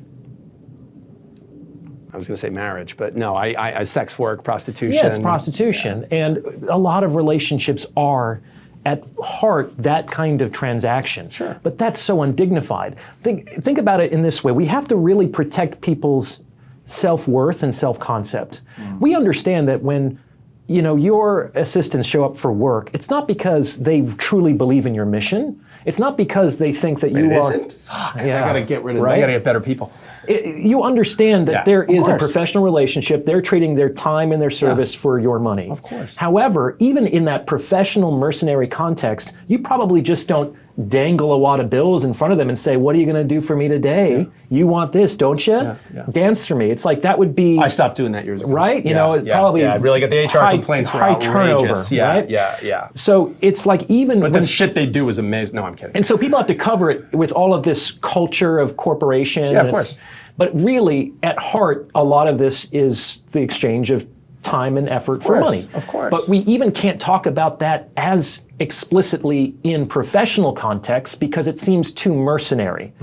Like, see, it's funny because I think in my profession, I don't have the luxury of that illusion. Like, I think the reason why my message has resonated with people so much in the last 12 months is that, you know, of the 30,000 comments on my first interview here, most, I haven't read all of them, but a bunch of them are, this guy's saying it like it is. This guy's spitting facts. Because this isn't my, I'm in the trenches, gang. Like, I'm sorry it's like this. Like, I'm as much a victim of it as anybody. Like, I'm in this thing with you too. But the truth is, this is what it's about. And I didn't kill it, but I'm the mortician. Like, I didn't make it rain. I sell the umbrella. Don't get mad at me. I get more hate mail from people saying, I get Google reviews. People send 1-star reviews. They're like, Sexton is jaded when it comes to relationships. I'm sitting there going, I just report the news, gang. Like, I'm not walking around bars, walking up to people going, you know, you could do better than this wife of yours. Like, I'm not trying, trust me, I don't need to convince people that marriage is not working for them. People have figured that out. It's not like if I said, fuck it, I'll stay home, everyone can just stay married for all I care. That's not how it works. Someone else would swoop in. Well, I think part of the reason why you don't have that luxury is because you're in a very high-paying profession. When the lower the compensation, the more culture needs to matter. But there's like medical doctors, that culture sucks. People work 120 hours a week in their internships. Sure. It's 10, 12 years before they start making any money.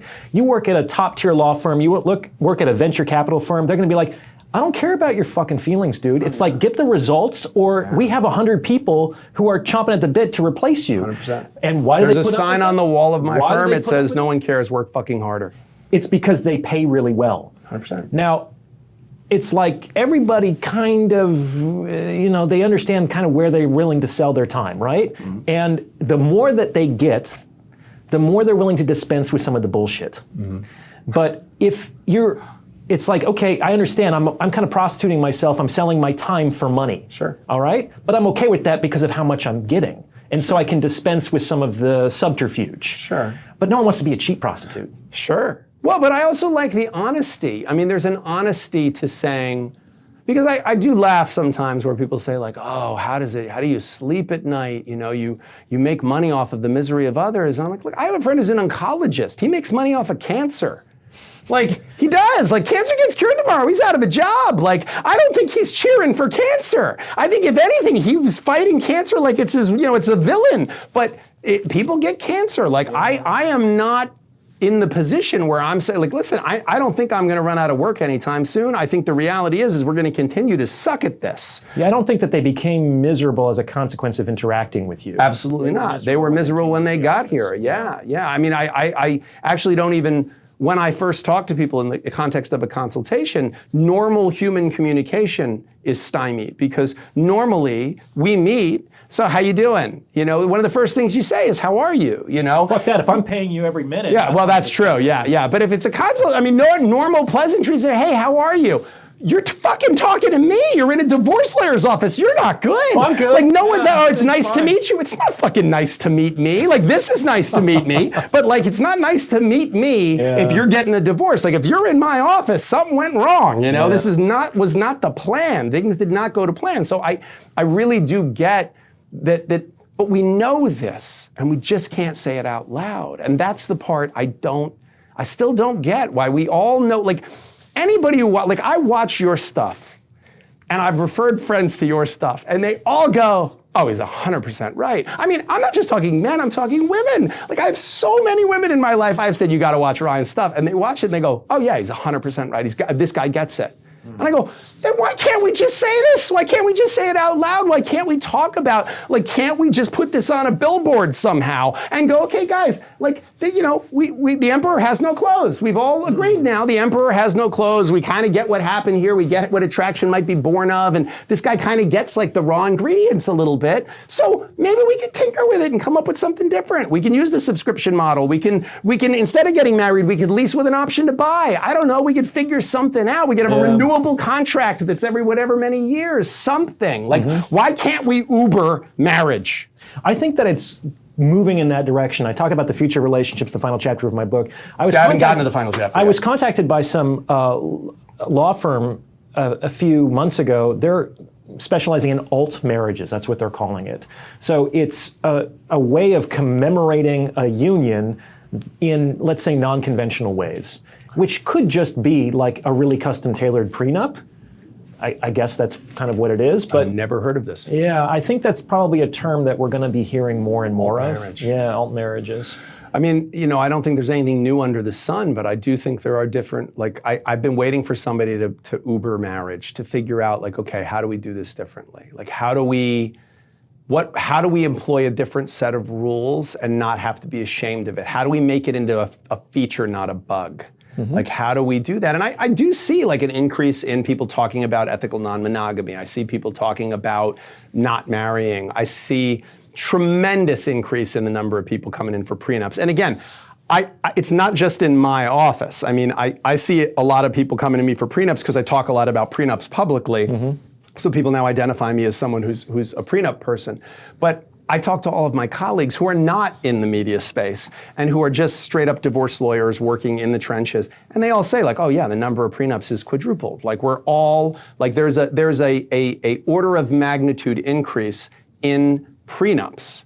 And I'm really interested in why, in the middle of that, like, so we all agree that's happening, but no one's talking about it. Like, no one's putting on their social media, like, it's oh, we got the cake, oh, I picked the dress. It's not like, oh, we're going to get the prenup now. Like, we are still, you know what I mean? We've destigmatized mental health. Like, there was a time where if I said in this interview, well, I've been in therapy for a long time and I think it's really beneficial to me, it would have been like, oh, Jim's in therapy, like, is he all right, Whereas now, like, we've kind of destigmatized mental health. For men to say, oh, I have a therapist, I talk to a therapist, I don't think it's as crazy as it once was. Sure, absolutely. But why is a prenup still like, oh, they have a prenup, like, oof?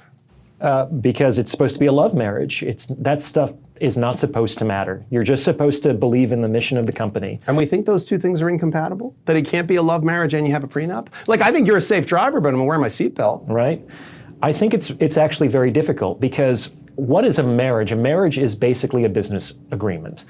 And the fundamental premise of every relationship is the exchange of unequal goods of comparable value.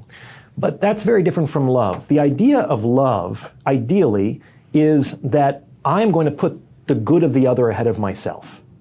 You can't do both of those two things simultaneously. You can't be putting the other's needs ahead of your own and still worried if you're getting your fair share in the transaction. And so what happens is that people vacillate back and forth in their relationships because those two things, relationship and love, they're actually antagonistic. They can't occupy the same psychological space at the same time. One minute, the woman is just happy to be in the presence of her loved one. And in the next minute, she's wondering if her boundaries are being respected and if she could do better. You know what I'm saying? Yeah.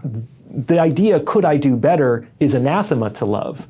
The idea that there's any kind of transaction at all is completely disgusting to love because love doesn't give with the expectation of gain. It's always provided as a free and spontaneous gift given at the pleasure of the giver with no strings attached for their own inscrutable reasons. And expecting something in return cheapens love, which is correct. Yeah. But that's not why relationships work. Like, love is not enough to make a relationship work. Oh, yeah.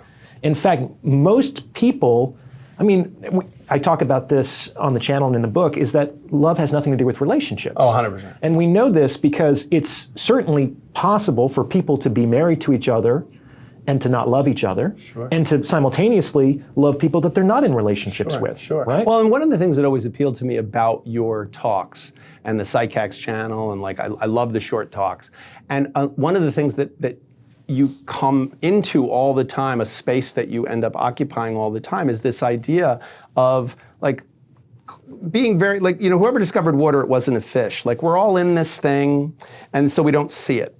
And I feel like you pull back a lot of curtains, and you do it in a way that doesn't feel cynical, which I think is a really hard, that's a tight wire act. Like, I don't feel like, there are so many people that seem so cynical, and they're misperceiving, calling something in an honest way, being the fish who sees the water, as like, oh, you've taken away the romance of it. You've taken away, whereas I actually think that could deepen tremendously the romance of it. It can deepen tremendously because we're still, as you said, it's unequal goods of, or sorry, it's differing goods of equal, okay. So it really is a question of, like, we're both bringing something to this transaction. Sure. And I think that if marriage is about codifying that in a legal way, like if the idea is not just this performative party that we're going to have, which, by the way, I think has tremendous value. Like, I think there is value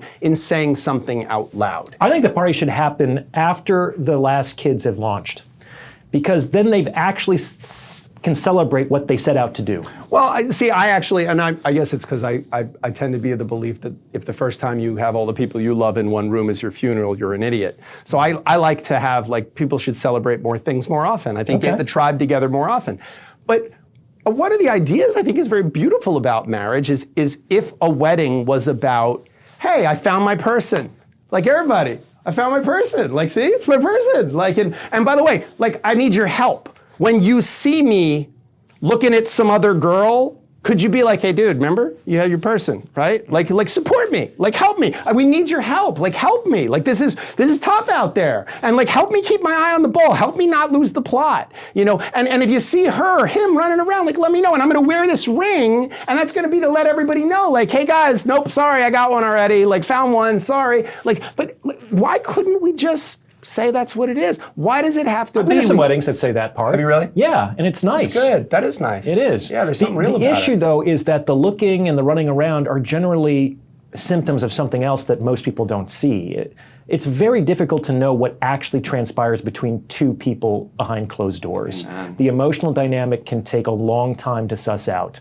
And a lot of people, haven't you been surprised, maybe in your own social group, I thought they were fine. They seemed like a happy couple. And no, man, we haven't had sex in 5 years. No, I assume everyone's miserable. Really? Yeah, because of what I do for a living. I mean, you know, but I'm aware of that. You know, look, I'm aware of that. My friend who's an oncologist doesn't walk around going, dude, everyone has cancer. Well, everyone does. Everyone, because everyone he meets has cancer. Like, he understands this is what he does for a living. Like, if he was a cab driver, he'd still meet some people with cancer, but not so many. Like, I understand. I look at everyone and go, oh, yeah, they're probably miserable. Well, like, statistically. Maybe let's go with that analogy here, because on some level, everyone does have cancer. Like, cancer it's just sort of a naturally occurring phenomenon, but it generally gets kept in check by your immune system, and so it doesn't fluoresce into the syndrome of cancer, right? Now, put that in the context of relationships and perfection. It's like everybody has these flaws, everyone has these darknesses, everyone has these imperfections, but they can be sort of covered over and dealt with in a healthy, functioning relationship so that they don't fluoresce and become this cancerous tumor. Sure. That's really the issue. And then when it gets so bad, that's when somebody's running around. Well, 56% of this cancer will kill you, you know what I mean? So if divorce is what it is, I think there's something very, I don't know, you and I are representing, I think, different sides of the same coin. I think that, you know, I'm the guy who's burying this thing, but the fact that I have to bury it shows that there was something that went malignant with it. And I think that the reason I find what you have to say so fascinating is it's the best explanation I've ever heard. Because my job is to oversimplify what happened for the purpose of good storytelling. Okay. Like, I want to, it's like pro wrestling. I want, right, but see, your pursuit is more fundamentally honest than mine. Mine is advocacy. Like, my job is to get up and say, Your Honor, it's all her fault, or it's all his fault. And then tell a story that resonates with the trier of fact, or makes the other side feel scared. It's the gig. So, but there is still, I know I'm full of shit. Like, I know I'm paid to tell a story. And by the way, the But judge does the jury too. know that you're full of shit? You know what? Here's the truth. The truth is that you know that the shark's not real in Jaws. You know it's a machine, but it's still scary. Like, it's still powerful imagery. It's still, so listen, I think there is a suspension of disbelief. Like, I think that judges, the best advocacy doesn't feel like it's advocacy. When I go in a courtroom and I go, listen, judge, I know most of the time I'm advocating for my client because they're paying me $750 an hour, but today I have the privilege with this guy because this guy, for real, he is like a legit good guy. Great strategy. But it works. It's the reality of what lawyers do. But fundamentally, like, we know we're advocates. That's our job. Like, my job is to tell the story. And I could just as if she'd come into my office 15 minutes sooner than he did, I'd be telling her version of the story probably better than her lawyer does. So I know fundamentally, I am not here to get to the truth. I am here because something broke down and I'm weaponizing, against the other person. That's my job. But your job is A, trying to figure some of this out, reverse engineer, and figure out that this complicated dynamic, as you just said, that none of us are really being that honest with ourselves about. No one was telling me. I had to learn a lot of this shit the hard way by failing and also by learning and studying. Like, I got really good at understanding relationships out of necessity. I wanted to get better at them. I was tired of having poor relationships. And let me tell you, I've turned that franchise around. It's like, it's so much better in the last 10 years. And you find for yourself in terms of like the ability for this to be teachable? Because Absolutely. I see people on the other end. Like, I just see when it's all gone wrong. And it's not, like, I wrote 2 books on staying happy in your relationship. And all I did was talked about the shit I see people doing wrong. I didn't really, like, I don't know what intelligence is, but I can spot stupid a mile away. But that's really important. So there was this really significant relationship study that was done at the Gottman Love Lab. Do you know John Gottman? Sure. Okay. And basically he examined these couples having interactions and the micro-expression of emotion, et cetera, et cetera. And basically what he said is that for a marriage to have any chance of not falling apart, there needs to be at least 5 positive interactions for every 1 negative interaction. And so one of the interpretations that I have from that 5 finding, positive for every 1 negative. Yes. So the negative has that much more persuasive power. That's exactly what I'm getting at. So that wasn't stated in the study, but to me, you can look at that and say, that means that pain is like 5 times more painful than pleasure is pleasurable. And so for a lot of people, it's not necessarily like you have to do all of these good things. You have to stop doing the bad things. bad things. And what's so funny about this is for all of us who are in any way in the public space where there are the comments, right? Like, if I read if you go on like Goodreads and read the reviews of my book, 500 positive reviews are eradicated in my heart by 1 that says, this guy's a fucking idiot. And it's that 1 just guts to me. It's the only thing I'll remember. I have so many positive comments on things, and then you read the 1 negative one, and you're like, ooh, what is it about? And see, again, to tie it back to what we were talking about before, that's the thing. In a relationship, like, I've made her happy so many times. I've made her smile so many times, and now I'm going to disappoint her for a second. And it's like, fuck, I just screwed the whole thing up. And that's why guys are so afraid to have the prenup conversation, because they're going to have to say, like, we're going to get married. We're getting married. It's great. Yeah, and we're going to go and we'll do the church you wanted to do. Oh my God. And you're going to have your bridesmaids. Oh my God. And by the way, obviously I think we should sign a prenup. Wah, wah, wah. And it's like 1 negative. Don't set yourself up for the prenup. Well, I'm not. That would be terrible. Yes, I advocate for a living. I would not do it that way. Yeah, I would not. Babe, look at all the 10 things I gave you. So here's the shit. Yeah. Well, I've counseled some guys about how to approach the prenup conversation. And the way that I generally say is you have to kind of reframe the options. It's the choices are not getting married with the prenup or getting married without the prenup. The choices are we're going to get married with the prenup, or I'm just going to continue to love you and we're going to keep doing exactly as we've been living and nothing will change and you know that I'm devoted to you. And I was interested to hear how because I have to tell you how many guys, this is the closest thing to a psychologist I get to be, because I have so many guys who come in and go, how do I have the prenup you do conversation? a lot of psychology in what you do. Well, I mean, my undergraduate degree was in psychology, but I have to tell you, and I think I use it in equal measure to my law degree, but the conversation I have more often than anything else, it just repeats over and over, is men saying to me, how do I bring up the prenup? And I have a lot of different theories on how to do it. I've talked about it a lot over the years, and I think my view of it has even changed as to how to do it. I do lately I encourage them more to talk about there is a prenup. It's just whether the government imposes it or the two of you. And wouldn't the two of you, as choosing each other out of 8 billion people, aren't you more qualified to decide the rule set that both of you should feel secure under? But it's still like I'm very interested to hear what you think the entry points should be. Well, you control the options, like I said. You talk about how you already have a prenup. It's just the default contract that has nothing to do with you and me. And then you also kind of approach that we're going to make this relationship safer this way. The most common objection that I hear from women to the idea of a prenup is, you're already planning for failure? Like, why are you going 100%, into this 100%. thinking that it's not going to work out? Like, why are we even doing this to begin with? And what I've discovered through a lot of my male clients is that a lot of women are actually very ignorant about some of the realities about divorce that tend to be more felt by men. And I think that when you see these statistics where 70% of divorces are initiated by women, one of the, I think, incorrect interpretations of that statistic is that women just are disloyal or they can't commit. I think they're just human. And like most humans, you can't indefinitely put a commitment ahead of your immediate self-interest. And we don't want to incentivize breaking a commitment.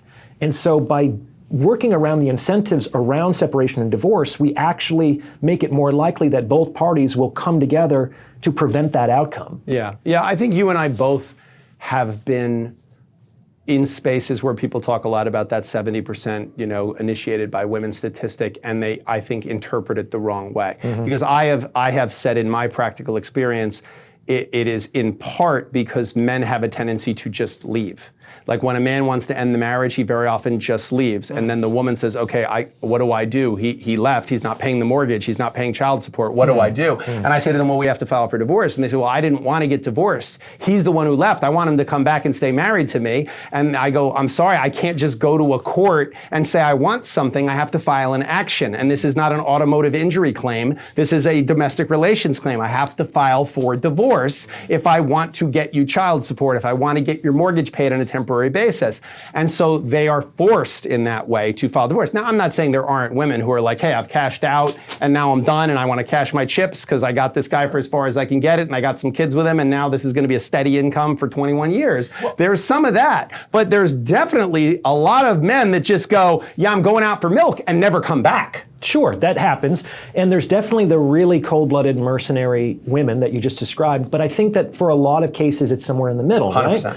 And if people lie to each other, they first and foremost lie to themselves. And sometimes it's better if we aren't fully aware of the incentives under which we operate. And that's the amazing thing about incentives is neither party actually needs to be aware of the punishments and the rewards that they're enacting on each other for those punishments and rewards to be effective. And just holding that out there might be enough for a woman after a certain amount of time to just say, hey, I need to prioritize my own happiness, or I need to kind of find myself. Yeah, and there are incentives that would reward that behavior. Like if that self-discovery came at a significant cost to her, she might not now be considering that as an option.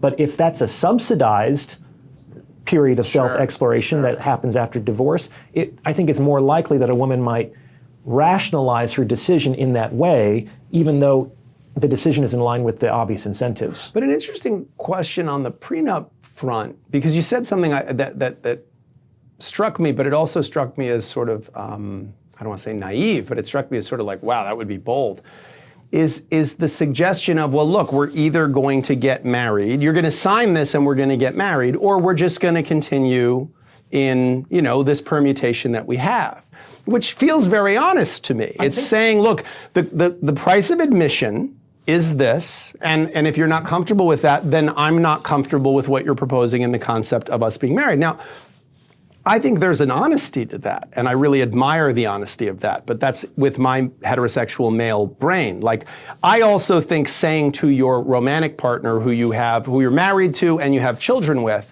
listen, babe, we used to have a bunch of sex.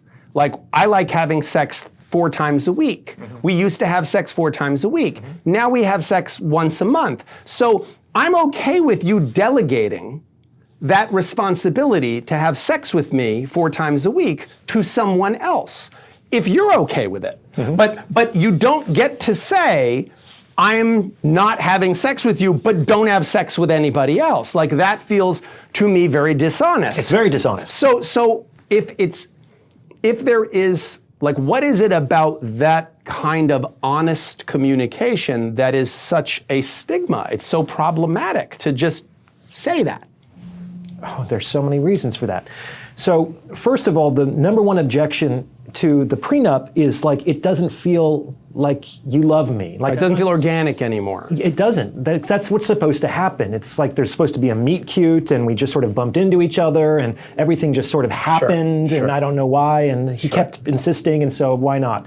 And so the alternatives are, we either do this because we are entering into a business agreement, which is going to complicate the relationship, or I just continue to love you, and I love you so much, and that's why I want to do this. Yeah. And no, we'll just continue to love each other. Like, I absolutely love you, and I want you to be in my life, and nothing will change. Yeah. Because you don't want anything to change, right? Like, what we have is good. That's why you want to get married. Yeah. So let's Yeah. keep that. Yeah. Let's keep that, because let's not just mess doing with what it. I do for a living, just hearing even someone do the imitation of that, I find myself going like, but that really is. Like, the lies we tell ourselves, or the story that we want to believe, like, oh my God, like, believing that Star Wars was nonfiction is easier to me than believing what you just said. Really? Like that, because that's just such a, I mean, the idea that, like, people just, I don't know, maybe it's because I just watch it all burn all the time. But, like, and to see how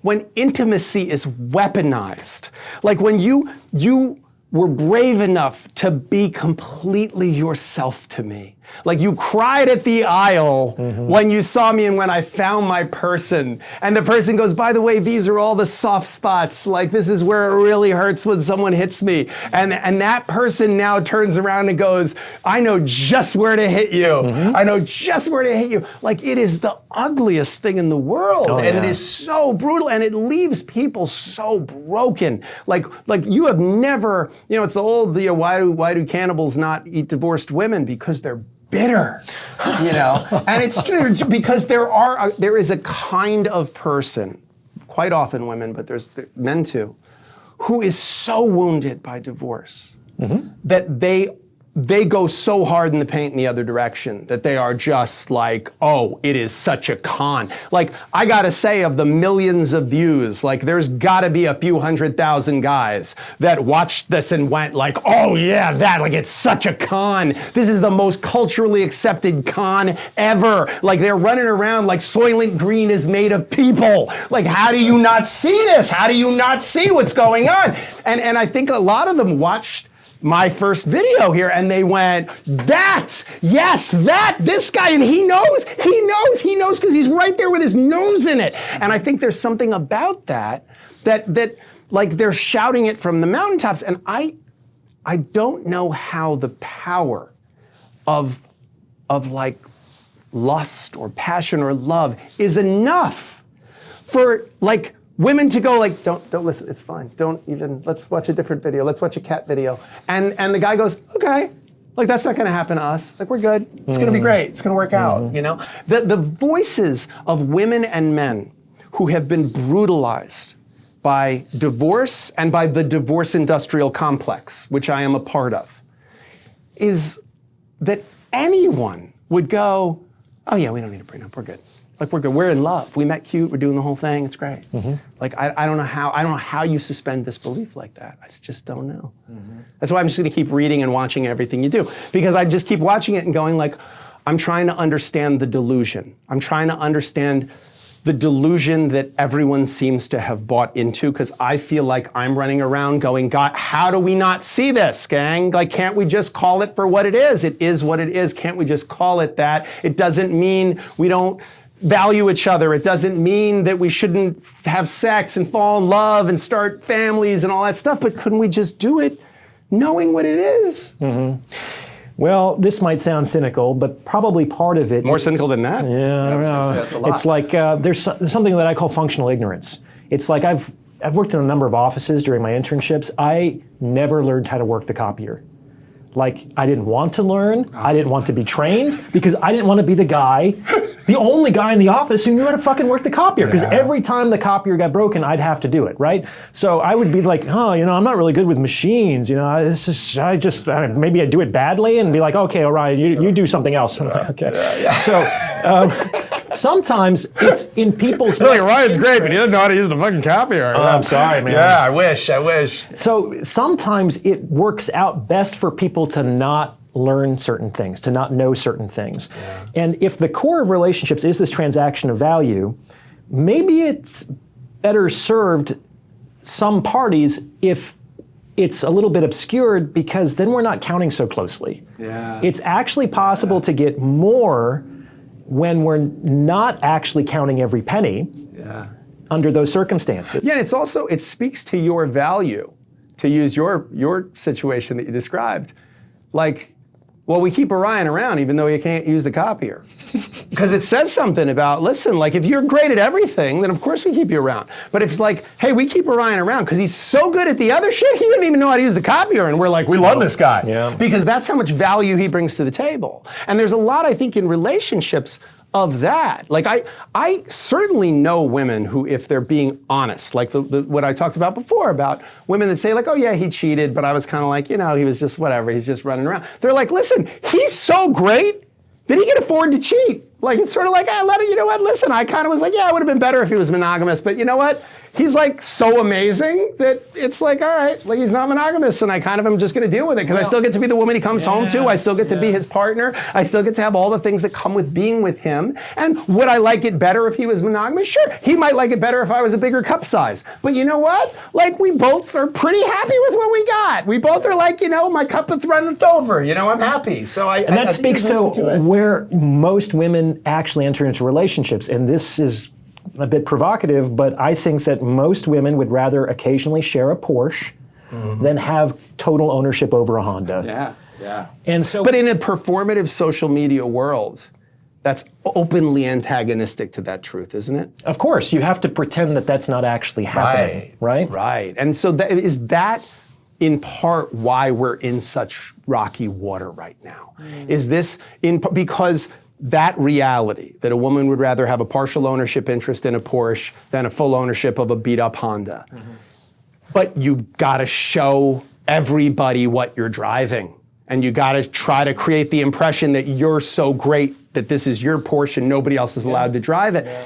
And I think that's a big piece. Like, that's a big piece. And I think before we were so performative in our relationships, it wasn't, the stakes weren't as high, or the pressure didn't feel as intense, right? Or if the mask started to slip, there wasn't like the immediate recognition by a large group of people that something's going wrong, See, it's funny when I watch people on social media, the more someone is telling me how happy they are in their relationship, the more fucked up I think that relationship because what if you actually had something really good? Like if I knew a fantastic Italian place on the Lower East Side that had like 4 tables, it was inexpensive, the food is fucking delicious. Yeah. Nobody knows about this place. I'm not going to tell anyone about it because they're going to ruin it. 100%. Like, other people knowing about shit generally doesn't make that thing better. Yeah. If you actually have something good, you don't want other people to know about it because that's just going to attract envious attention. Well, I actually think too, you don't really fucking care.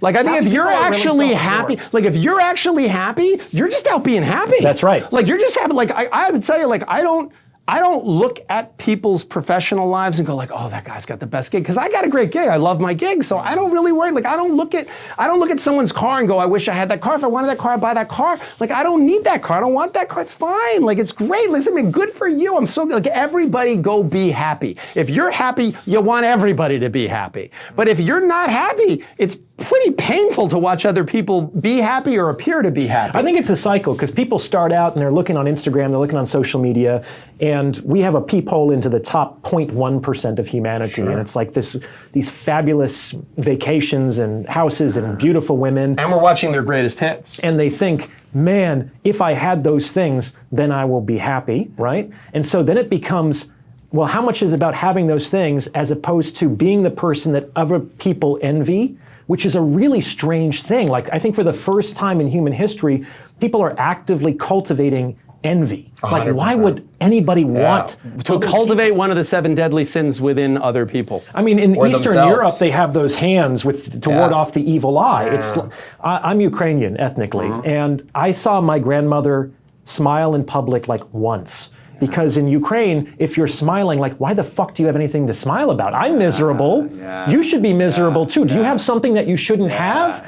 It's like, if you have something good, you don't want other people to know about it. You don't want to display it in that way. And I think we've really, as a culture, again, because I think there's this performative reward thing happening in social media. I watch the arc of when I get new employees. So like a new office person will come in, and it's usually like a young woman, and she's usually like, because you're taking a job as an administrative assistant or a paralegal, so it's an entry-level type of a job. So it's a young person. They're making good money, but they're not making like insane money. And they really believe, like, they start to look at the numbers that are in our office of like what people have who are our clients, and they go, wait, is that an extra zero on there? And you go, no, that's what he makes, or that's what he has. And they really kind of go, wait, how is he not happy? Like, how is that person not the happiest person in the whole wide world? And they realize they're actually just like miserable in a limousine, as opposed to happy in a Honda. We're picking on Honda. But, it's a bunch sponsored by Honda, but it really, Mark, we're not going to get that. You're going to be like, oops, sorry, Honda. But the truth is, like, it really is watching them realize this idea that, like, money creates, real solutions to imaginary problems and imaginary solutions to real problems. And the problems of loneliness and the problems of addiction and the problems of, of disconnection in the context of a romantic relationship, like, these are all things that money can't really solve for. I mean, it can balm certain things, it can create interesting distractions for a period of time, but fundamentally it can't solve those problems. I think watching people become, I don't want to say disillusioned, but become like, oh, so wait, there are limitations to what this mysterious, like, oh, if I had beauty, if I had money, if I had access, if I had this car, that I would be happy. And then the truth is watching, I mean, how many celebrities? Their marriages are, I mean, I do celebrity divorces, and the only reason some of these people stayed together as long as they did is they have the money to live in separate places, and they have a plausible deniability because they can say, oh, we're not separated, I'm shooting a film. I'm shooting a film, I'm on location, and I can't tell you how many people come in and they say to me, oh yeah, we haven't been in the same room in 3 years. But that even happened in the 1950s, which is sort of like the idealized conservative notion of marriage and partnership. That was the age where the husband was a traveling salesman and he was on the road for 200 days out of the year.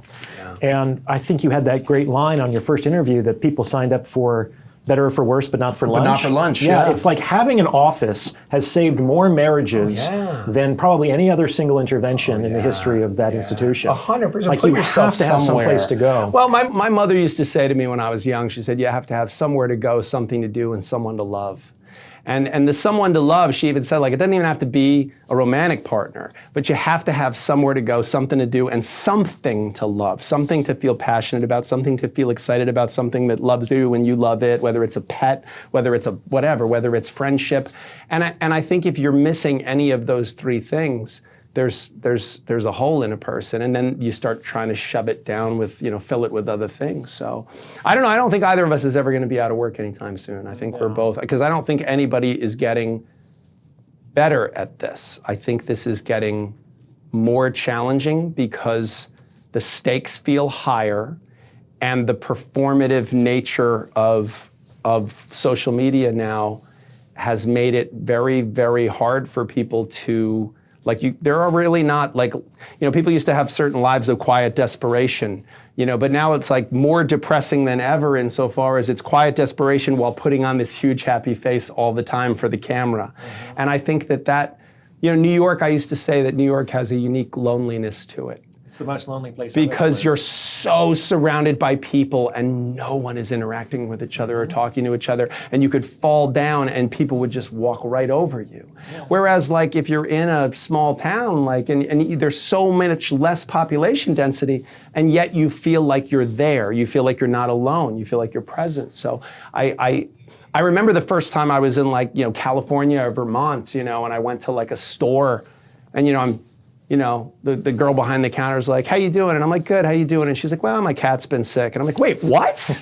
Like, no. That was a throwaway. No, yeah. Let's try this again. I'm going to say, how you doing? I say, good. I say, how you doing? You go, good. And then that's it. Then you give me my shit and I leave. Like, don't put that on me. Now I'm going to worry about your cat? Like, what, I got to do that now? Like, this is not, but it really is. Like, there are still places where people actually ask, like, how are you doing? And they not only will answer, but they actually expect you to answer, like, oh, I'm having a hard time. Really? What are you having a hard time? Like, and it's really this interaction that, as a New Yorker, I can't even fathom that. Like, I speak fluent sarcasm, but I don't get that, Yeah, loneliness is tough.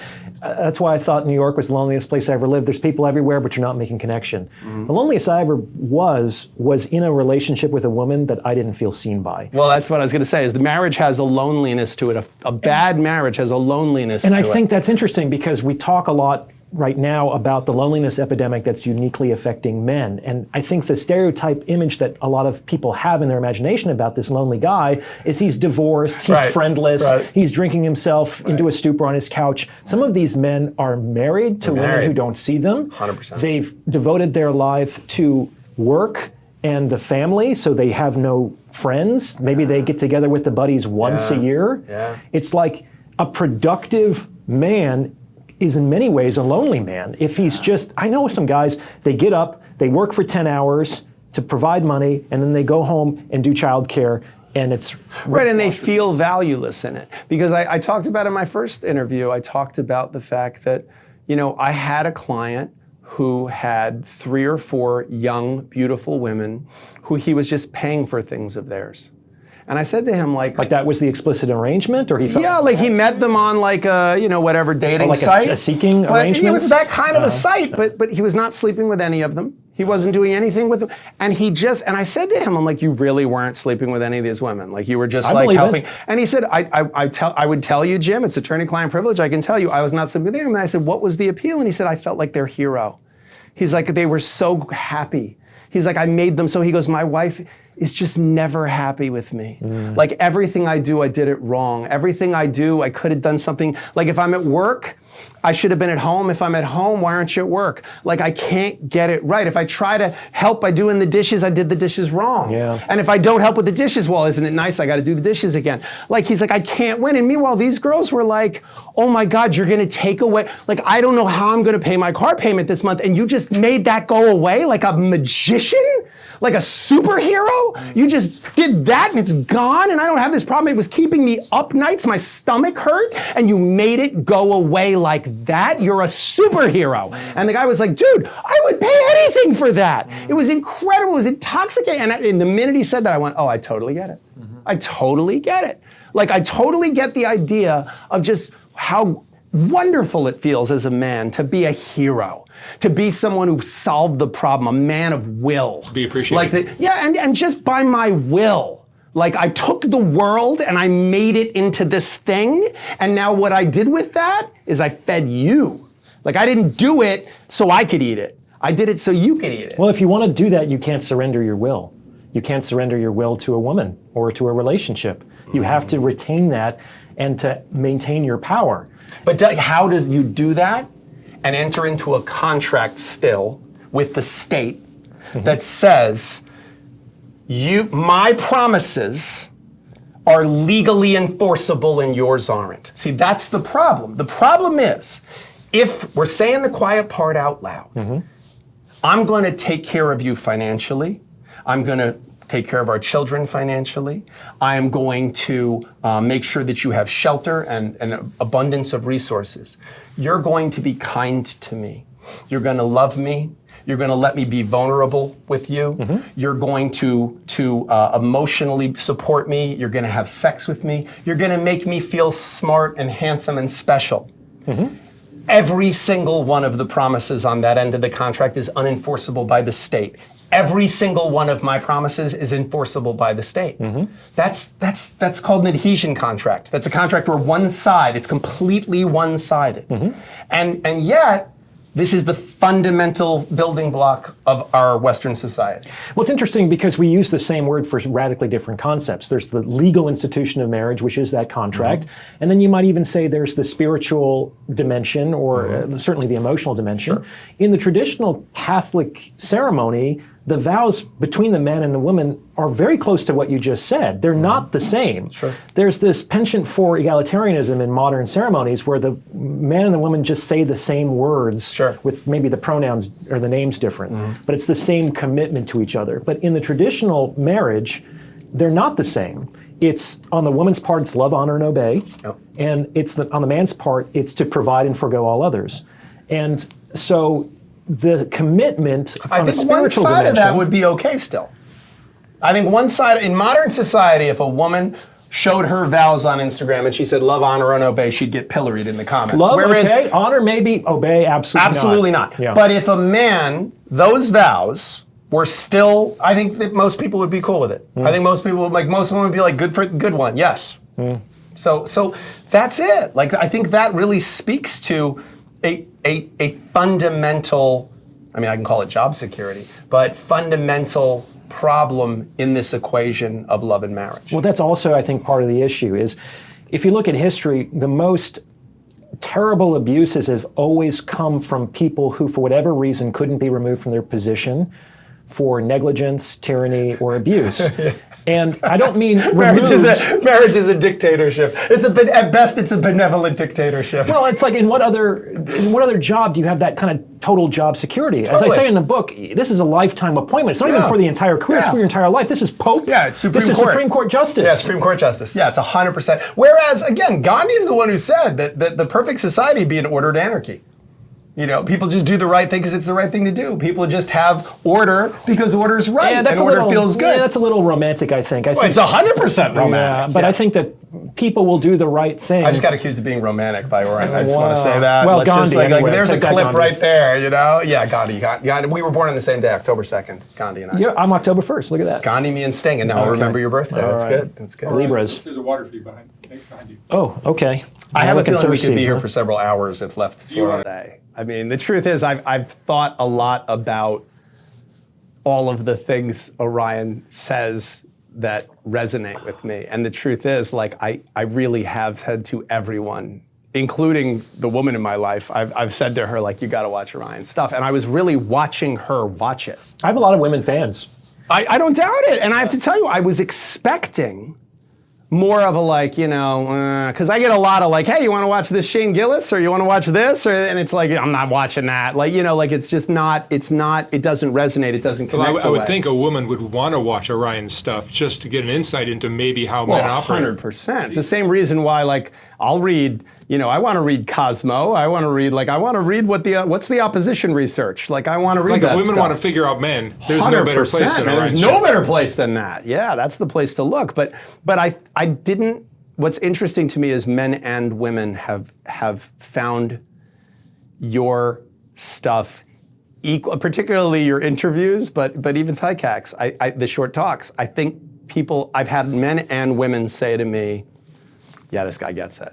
And even if they're uncomfortable, they'll go, yeah, I don't like it, but, he's onto something there, and you sort of go all right, it's kind of nice that it's rare that you'll have both genders, both sides in the gender war, kind of come to a common ground and go, yeah, he gets something there. Well, I don't always get it right, but I am trying my best. I am making a good faith effort, and I'm not just selling this is my 6-week course that you can do to get better at this. Yeah, and I think you have your toe in a lot of spaces, but none of them own you. I think when you first caught fire, I feel like it was like everybody wanted to claim you. Like the red pill was like, all right, he's ours. He's our guy, fresh and fit. Like they were like, get on, Rollo, Mike. We're like, all right, yeah, he's our guy. He's our guy. And then none of them do you give them exactly what they wanted. Like I watch a lot of your stuff, and it's all with people that I know and respect and like. But you don't give them exactly what they wanted, and you kind of see them go like, isn't it true? And you go, well, not exactly. You did it to me a couple times in this, and it's great because I think you're giving people what they need, not what they want, and that's like that's hard to do. It's bitter medicine, listen, and you do need a little bit of sugar to make the medicine go down. Generally, my vision is that the time has come to have a more public conversation about some of these things, and that's why I think that why I have to not be completely identified with certain spaces or subcultures because they're not going to go mainstream. Yeah. They enrage men or alienate women. Yeah. They don't use their real names. They don't show their faces. Yeah. These are not credible sources from like superficially. A lot of what they say could be true or good and useful, but in the way it's presented, it's going to be self-defeating from the highest public narrative. And I think the time has come to have honest, compassionate conversations about relationships and why they seem to be failing at an unprecedented rate. Yeah. Like, that's the elephant in the room. We're suffering this unprecedented relationship crisis where fewer people are getting married, having children, or even hooking up than ever before. Like, why is that? Yeah, and I think we've tried to throw a bunch of answers at it right now. I think part of the challenge is if one of us was a black woman with natural hair, it would definitely go down in the zeitgeist a little bit easier right now. Like I think a lot of people look at you and I and go, okay, two more white dudes in suits like telling us how to live our lives. Especially telling giving women us how to answers, behave. right, telling women how to behave. Like we are like the voice of patriarchy in their face. And I genuinely thought when I did the first interview that I was like, oh yeah, like I'm gonna get pilloried out there. Like it's gonna be like, oh yeah, another white middle-aged dude telling women how they should be behaving in their marriage or men how they should be acting. Like this is not the moment, guys. It's 2024, this shit's over. You know, you look like Don Draper in your outfit and you're not here to tell us what to do. And I actually found that, you know, that wasn't the response, which I actually thought was very refreshing. That's right. I think that in our modern zeitgeist, like having voices that are traditional in nature or even in its appearance is maybe starting to, like I think there was a time where it was like, okay, white middle-aged dude in the tie, sit down, nobody wants to hear what you have to say anymore. And I'd like to think that now we're sort of being invited back to the conversation, hopefully with our eyes and ears open more, with more room at the table and saying like, hey, look, like I'm not saying I have something important to say because I'm a white heterosexual male who's cisgender. I'm saying I have something important to say. And you may have something really important to say, and you're not a white, heterosexual, cisgendered male. Like, you might be a trans woman. You might be a woman of color. You might be, and you have something to say. And I'm not going to dismiss you because you have nothing of value to offer me, and you're not going to dismiss me because I have nothing of value to offer you. I genuinely think there is truth sounds different. Like, sometimes to my chagrin, it sounds different. Like, in court, sometimes when I'm full of shit, I'm so obviously full of shit. Like, and because truth just sounds different. And like, that's what I felt when I saw the first of your interviews here, is I was watching it and I actually, when I texted Mark, I said to him, I just sat there for an hour and 20 minutes. And that never happens. Wow. Like, I never sit for an hour and 20 minutes. I start it, and then I, pause it and I go make something to eat. Or I like leave it on in the background because I'll look over and look, but yeah, he still looks exactly the same as he did. Like, it's not anything really compelling visually, not that you're not handsome in your own way. And it's just not my type. Well, just in the way that's not particularly appealing to me. Listen, it'd be awesome if I was gay. I have to tell you. I get in the comments, by the way, if you're like a vaguely articulate man, you get a lot of, this guy seems gay. I get a lot of, this guy seems gay. And I have to tell you once and for all, I wish I could be gay. Every man has had that honest conversation. But it would be so great. Oh my God. Like I have a buddy and he and I have both said, we're like, dude, if we could just get past the gay sex part, being gay would be Could I so do it? Could great. I do it? Because the truth is, like, we would just be like hanging out and just not worried. Like we'd understand, like, are you okay? Yeah, I'm okay. Like it wouldn't have to read into it. We would just understand each other's language. And it just feels to me like it would be so much simpler. But it just isn't. Like I remember, I have a buddy who's Italian from Italy, and he when he sees you, he kisses you. Heterosexual guy, but like when he sees married, lovely. But when he sees you, he kisses you. And I remember the first time he kissed me, like just kissed me. He has a beard, and I just felt the stubble and went, oh, I don't like that. Okay, I don't like that. Like I don't like ham and I don't like that. That's two things I don't like. I just know that right away. But he's kissing you on the cheek. No, he kissed me on the lips, but it was like a quick peck on the lips. Like it was just like, hey man, how you doing? It was like right next to my lips. Enough that I felt a beard on my face for the first time. And I remember thinking like, oh shit, yeah, I'm not okay. That held nothing for me. That held nothing for me. Which again, I live in Chelsea. I'm not homophobic. Like I have so many gay friends. I have so many trans friends. I have so many. It's all good. But I got to tell you, like I sometimes say to my gay friends, like a beautiful woman with like cleavage exposed will walk by and I'll go, you can see straight when that walks by? Like that doesn't make you go like that. And they're like, nah, nothing. And I'm like, nothing, nothing at all. Like how is that the superpower, But again, it's like this rule set, I mean, we could probably have someday a really great conversation about, because I do now a lot of same-sex divorce, mostly women. Mostly lesbian women, I have to tell you. They get divorced at the highest rate. Yeah, gay men's divorces so far, like I've only had like 2 that were knockdown dragouts.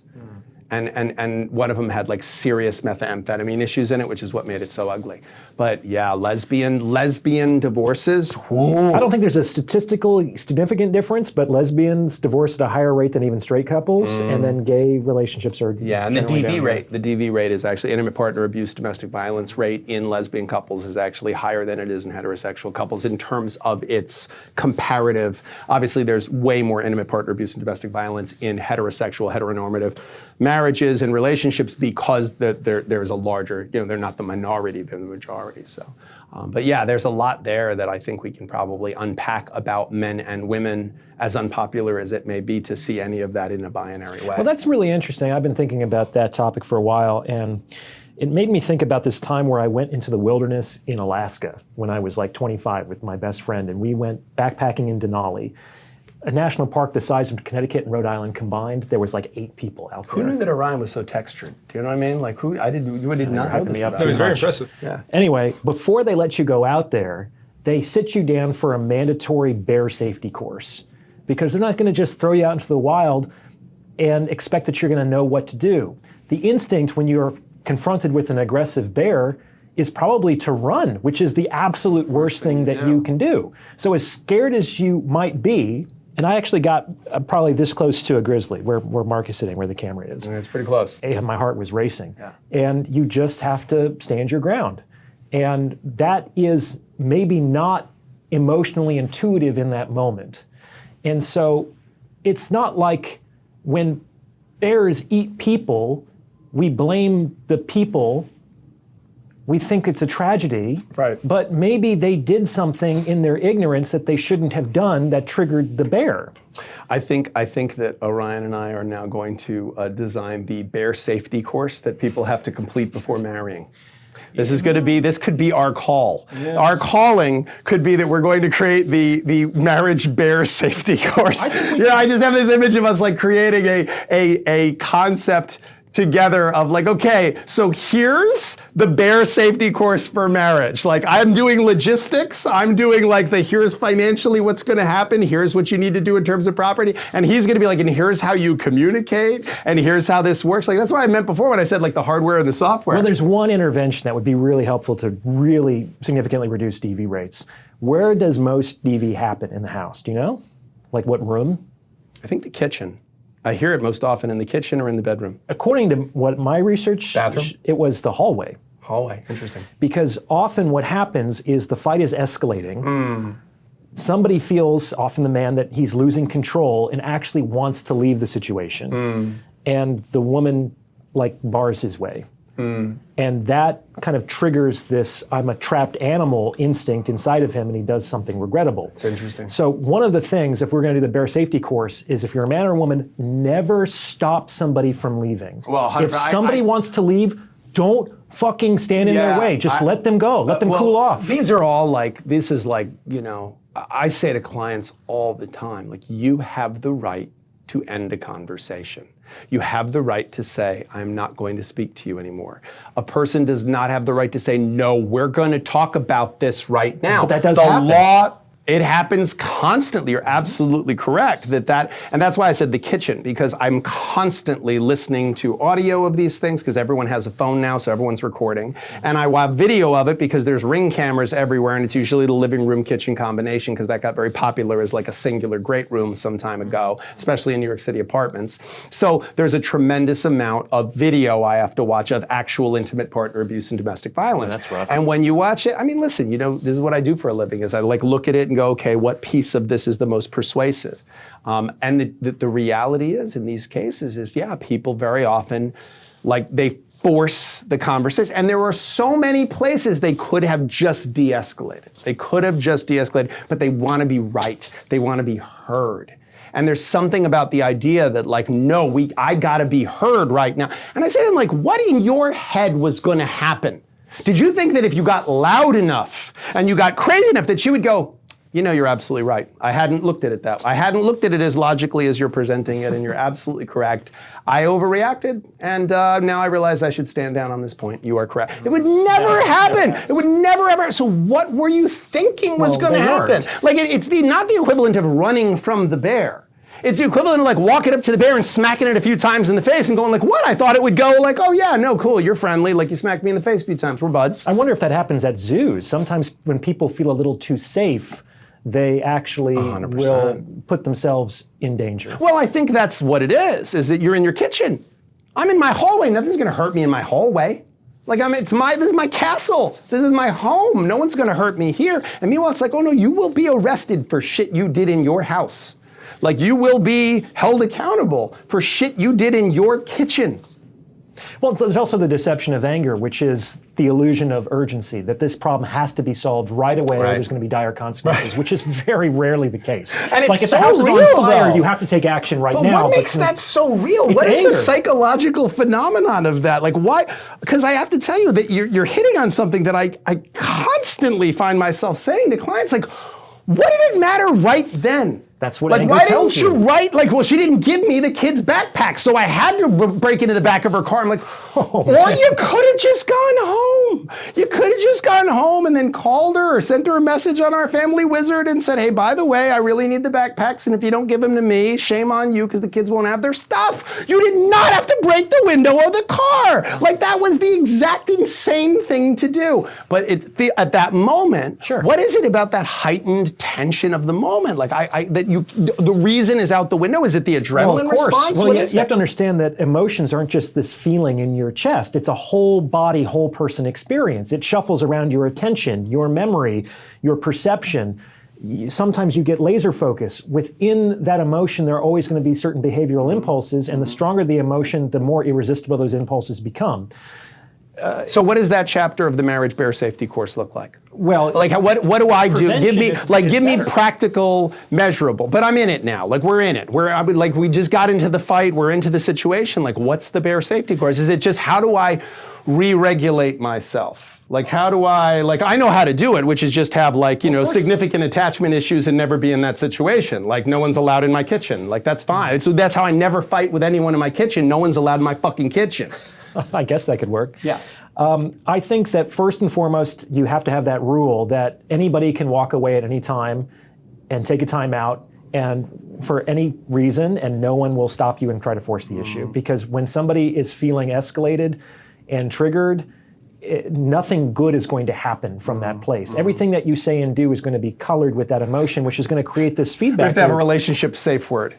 Like we have to have a safe word, not in the bedroom. Like there should be like an eject button in the conversation. Like it's like, sorry, Oliver. Wait, what? That was my safe word. I'm out. We have to stop talking now for 5 minutes. We got a 5-minute penalty. You can do that. It's going to feel weird, but it's. Well, I think a safe word feels weird, probably, right? But it's there for a reason. It's there for a reason. So not that I would know. We don't want to. Once you get to a certain point, reason goes out the window. So the idea is we don't want to get to that point where you're flooded emotionally. And so one thing about the Bear Safety course could be how to fight fairly.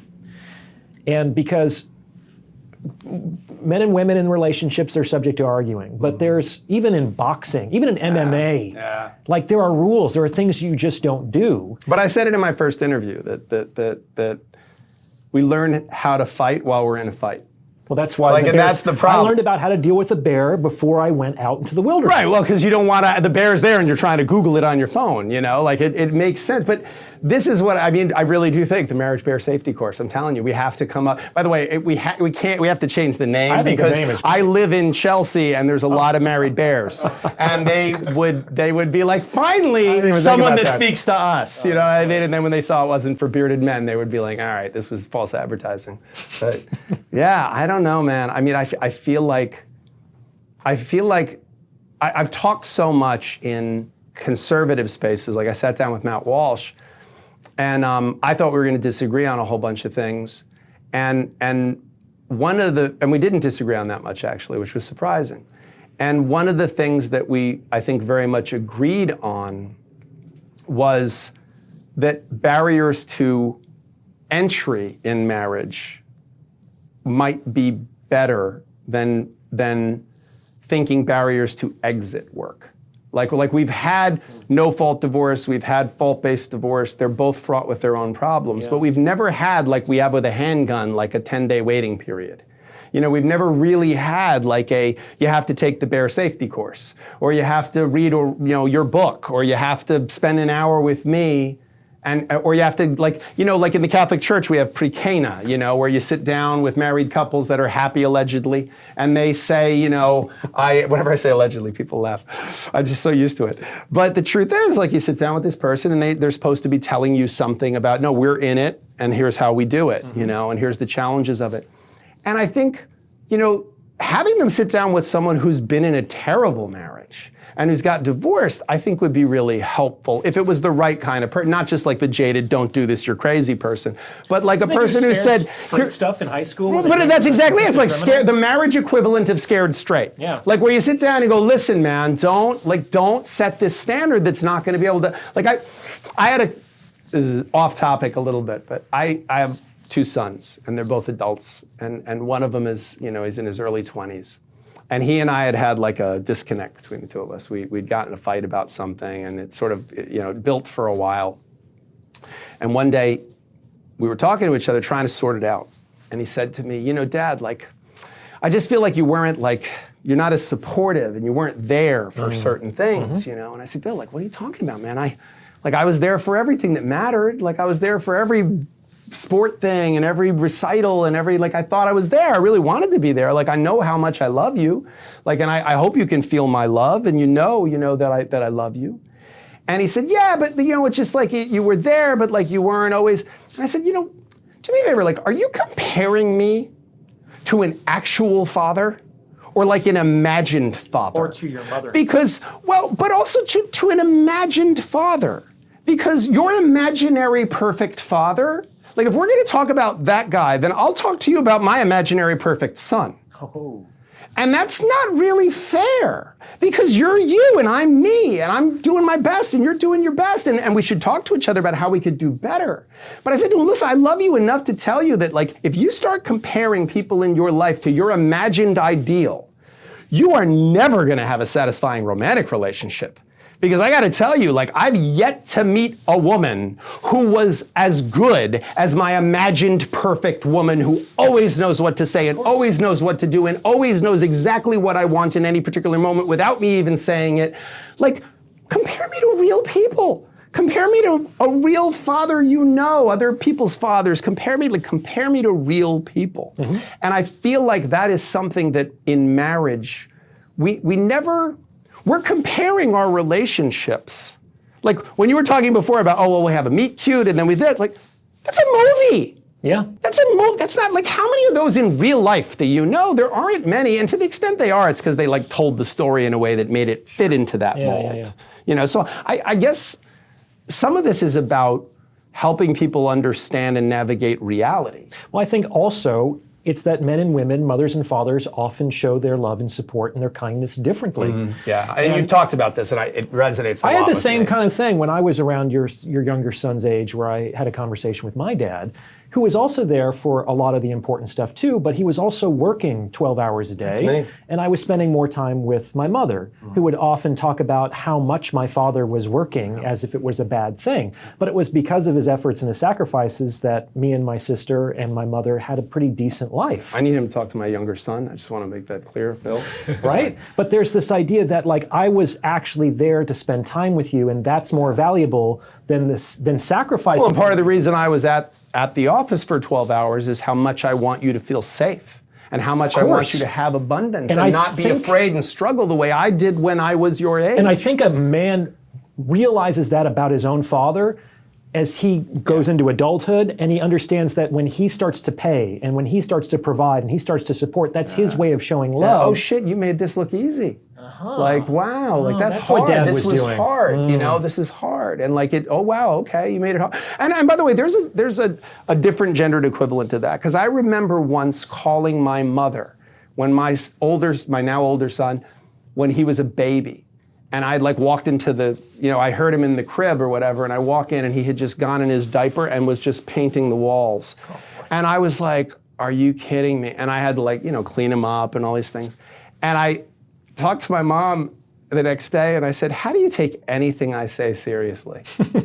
And she's like, what do you mean? And I said, how do you not like look at me and go like, I lecture you on politics. How do you not look at me and go, motherfucker, I taught you the cow says moo.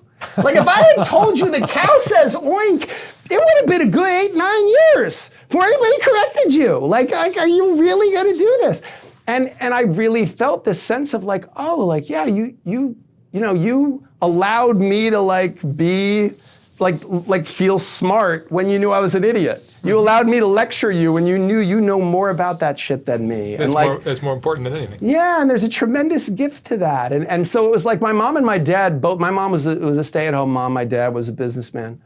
And like they both gave me, my father was so good, and I think I talked about this in my first interview, that my father like never once was like, oh, I work and your mother's just home all day. Like they both seemed to admire each other for the value. Like my mother was so like, man, like your dad worked so hard so that you could feel good and feel safe. And my dad was always like, did you thank your mother for this beautiful dinner she made? Did you thank your mom? Like, man, like your mom worked so hard, And I felt like they both were providing value and they both honored the value of the was other. recognized, yeah. And that's so often what people fight about in those relationships, that my particular provision of value is more valuable than yours. Yeah. You get to go to work and have a career. I have to slave away and do all the childcare, and I'm not appreciated. You think this is all fun and games, that I wouldn't want to spend time with my family? But that feels like a bottomless pit, because I have to say, there was a time where I think women's work was not valued. Like a woman's work in the home, a homemaker's role, was like, I work and you just sit around all day. And it was like, wait a minute, there's so many tasks that a person who's at home might do, especially when caring for children. But now I feel like we've so overcorrected. Like we've treated dandruff with decapitation. Like, dude, Mother's Day is like the most mass scale fellation of women. Like it's insane. It's like Father's Day. It's like, all right, here, Dad, we did your thing. Like, that's it. Like man, Mother's Day is like, go to a restaurant on Mother's Day. It is like a shrine to the almighty deity of the mother. And by the way, I'm not saying it's undeserved, but we have now gotten and it's still not enough. It's still not enough adoration. Like it's still like, well, motherhood is thankless work. I'm like, really? Is it? Is it still thankless? Like, I don't know if you've noticed, it's not 1950 anymore. Like motherhood is endless. It is an endless amount of praise for how hard it is to be a mother. And I'm gonna say the quiet part out loud as someone who deposes stay-at-home moms sometimes in connection with divorces. What the fuck do you do all day? Because honestly, there's 24 hours in the day and you sleep maybe 8 of it a lot of the time. When I sit there and I go, so what do you do when you wake up? Well, I take the kids to school. So you drive the children to school? No, I take them outside to the bus stop. Okay, so then how long does that take? Well, it feels like it takes a while. Maybe about 5-10 minutes? 5-10 minutes. Okay, 5-10 minutes. Now, what else do you do? Well, a lot. Okay, what do you do? Well, I do laundry. So you darn you in the sink, you scrub the, no, I put it in the machine. Oh, so do you do that every day? Well, it feels like it. Yes, no, great joke. So do you do it really though every single day? Every single day you do laundry? Well, no, I do it every other day. Okay, so every other day, and when you say you do laundry, you mean you put it in the machine, and you put the pod, and then you press the button, right? Yeah, and you don't stand there watching it. No, okay, so how long does that take? And when you really start to break it down, I go to the grocery store. Okay, you go every day to get fresh produce every day at the grocery store? No, I go to okay, so what do you do all day? I'm not shitting on that role. Believe me, my mother was a stay-at-home mom. I think that the value of a homemaker is tremendous. But could we just be honest about that? Yes, it's stressful. It's a different type of stress, maybe. But it's certainly not like the grind of what someone does. Listen, what I do is hard. But it's not hot tar roofer hard. It's not landscaper hard, in the summertime. It's not that. Oh yes, I have to wear a suit. Okay, that's not the end of the world. So I don't know when we got to this, how far is enough praise for motherhood? How far is enough praise for how much reward is enough? How much, because I do think my father and his generation never expected people to be like, you're so amazing for what you do.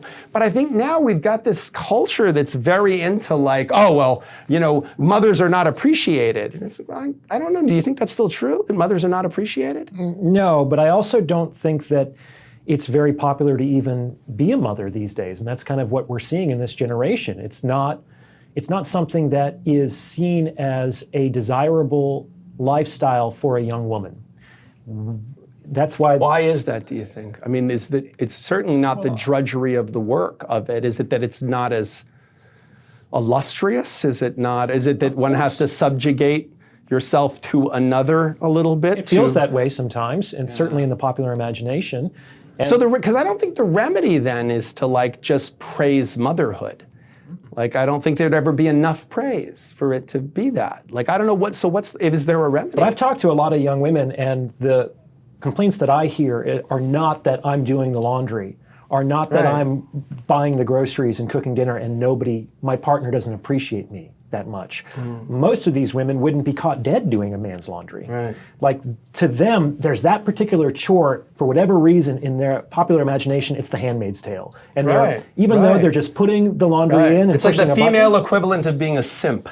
It's you know what I mean? It's I'm a mark. Yeah. Look what I did, I'm a fool. I must be that I'm being oppressed, or I've subjugated my will to the will of the other because I'm doing this work. Which, by the way, how is that more undignified? I always felt that way about sex work. When someone was like, oh, this person does sex work. And I'm like, how is that less dignified than some of the jobs? I was a waiter for a really long time. People were shitty to me for $6 an hour. If somebody could show their body and make 50 times that an hour, I don't know that that's undignified, more undignified than slinging prime rib. I don't know. I mean, I don't know that there is such a value disconnect there.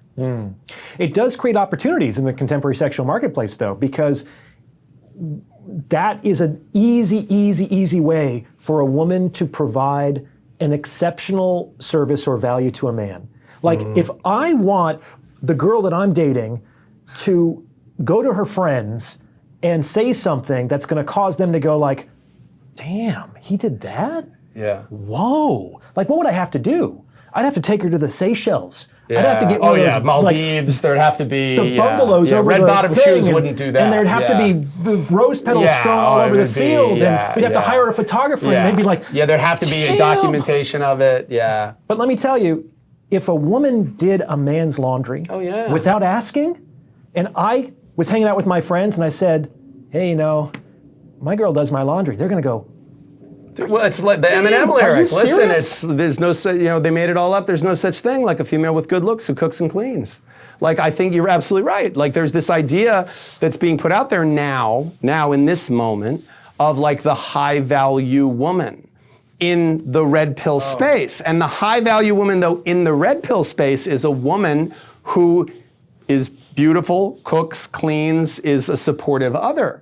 And it's the total opposite of what a strong, independent woman who don't need no man, like what the popular sort of conception is. And that's really interesting to me because, you know, I understood for a little while, like why advertising was so focused on women being at home and having kids. Because like you have kids, you got to buy a bunch of stuff. And if you're at home, like marketing, when advertisers figured out like, hey, women do all the purchasing, women do all the, so we got to sell them on the dish soap. We don't have to sell the guy, he doesn't care. He doesn't know what color his couch is. He's not going to care what the dish soap is.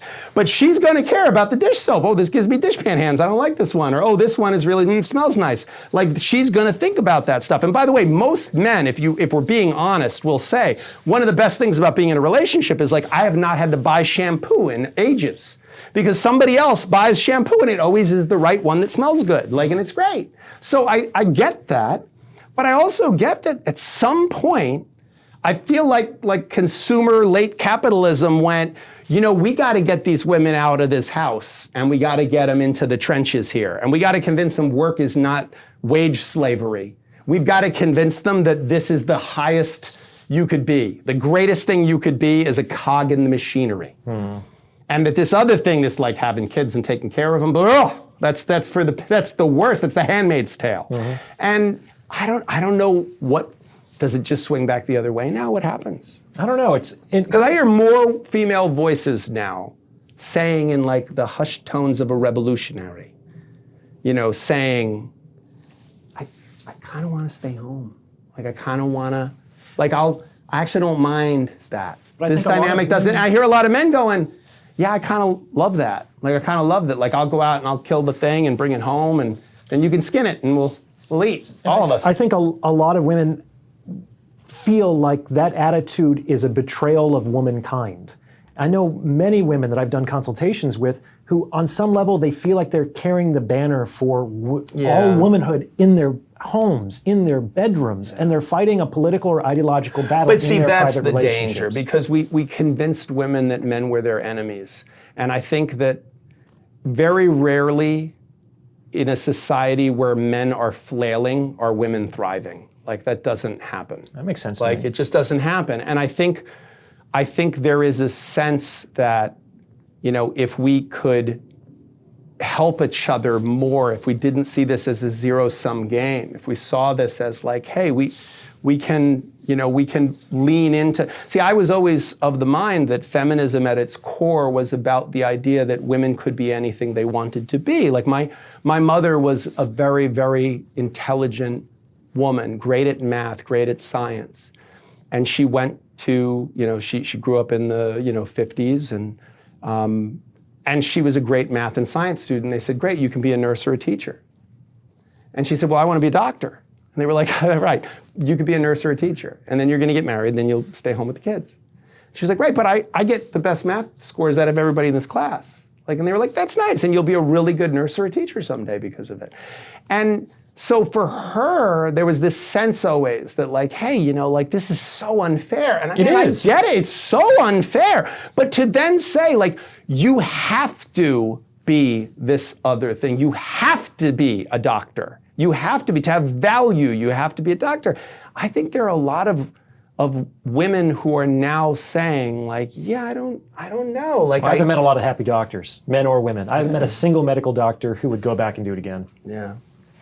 Yeah, I do a lot of doctor divorces. But absolutely, it's very unfair. If I felt like I couldn't do something simply as a basis of my gender, I would be livid.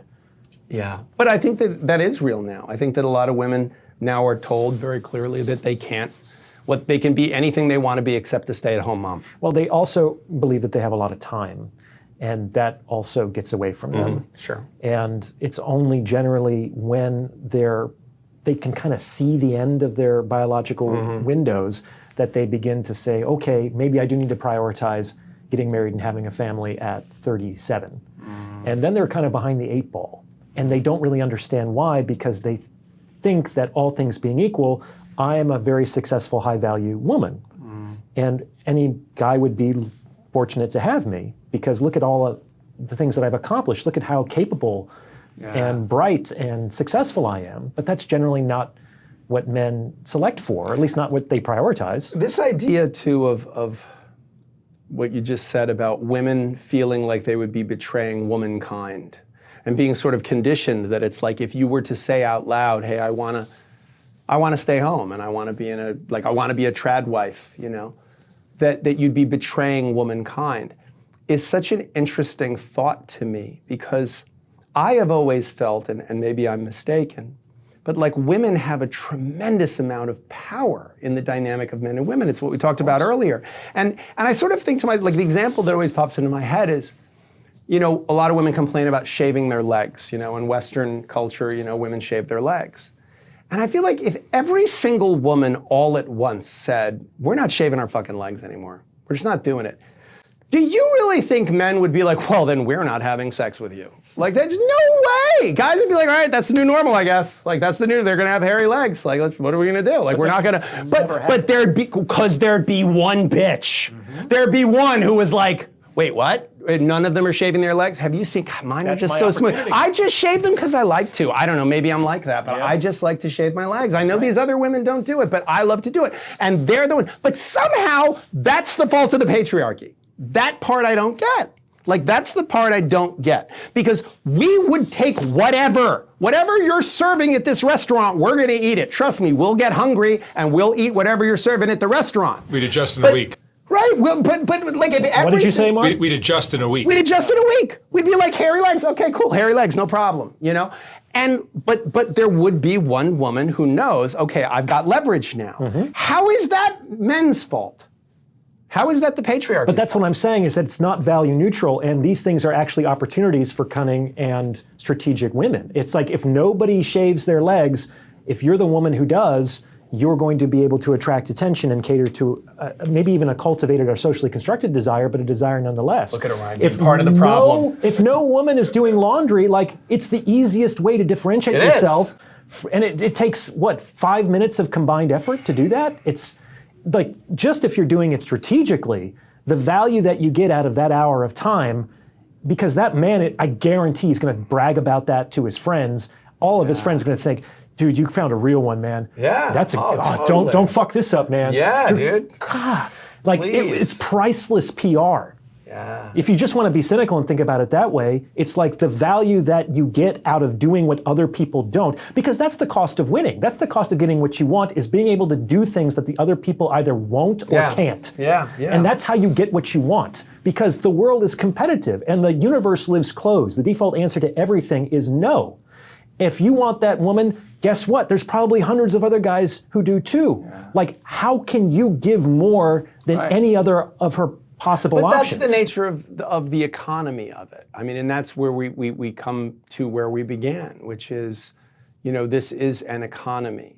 And I think the more honest we can be about that with ourselves, or the more we can try to, I guess, sort of hack it by saying, okay, where in this moment is there an opportunity for me to, okay, everyone's not shaving their legs, I'm the one who shaved their legs. Like, where is the opportunity for me? It's fascinating, because I don't think it's ever been both easier and harder in the history of mankind to be a man and to be a woman. Yeah, and yet most people would say we are in the most irretractable death spiral as men and women than we've ever been in the history of humanity. Well, you can make a case for that, but I'm not so bleak with respect to the future of relationships in men and women. Yeah, I don't know that I am either. And it's funny, because both of us doing what we do for a living. But it could also be that maybe part of why it's so hard is because it's become so easy. Like, I think back to what it must be like to have been a feminine woman in the Wild West in the 19th century. Oh, yeah. Like, where there's no indoor plumbing, and you have to wash your dresses and your petticoats by hand, and makeup might arrive in a month by Pony Express, and yet they're coiffured, and they have these, floor-length gowns that they're parading about. Have you ever watched that channel that it's like the lady does like how they would make a pie in 1800? You know, oh my God, watch it. It's because it's basically just like, all right, here's how you would the make butter. Yeah, but like legit. We'll make the cows, and then we have to churn the butter. That is legit what they do. Of course. And I'm tired watching it. Yeah. And it's also sped up. But like you watch it and you're like, I would just be like, all right, we're not having fucking pie. Like, we're not having pie. Like, that is so hard. I didn't do anything this week that was as hard as making that pie. Like, and now pie's so easy. Like, we get a pie delivered here, probably before this segment's over. We could have a pie delivered here by a guy. We probably get 3 different kinds of pie from 3 different places within 20 minutes or less. And yet, like, there's something about, like, that we're more upset about having to make pie than we've ever been. Like, there's something about I mean, was it because it was so hard, it was given value? Of course, yeah. That's got to be part of it. You know, I can't believe I'm about to quote Andrew Tate. I'm going to get pilloried for this. But I remember watching him talking to someone, I think it was Aiden Ross, and he said, the guy said something about, well, how can I get like a 6-pack? How can I get a 6-pack? And he said, it's going to take a while. And he goes, well, how can I get one fast? And he goes, if you could get it fast, it wouldn't be worth anything. Like the fact that you have to work at it for an extended period of time, and then you have it and you wear it like a badge, like that's something you have to earn, you know? And I think that is something that's lost in the larger culture. It's like, if you have a fake Rolex, it's like, oh, well, I have all the trappings of a Rolex without having to actually do the whole buying a Rolex thing. So, you know, that's where I think some of this is like, oh, I made a pie. You didn't make a pie. Somebody delivered the pie.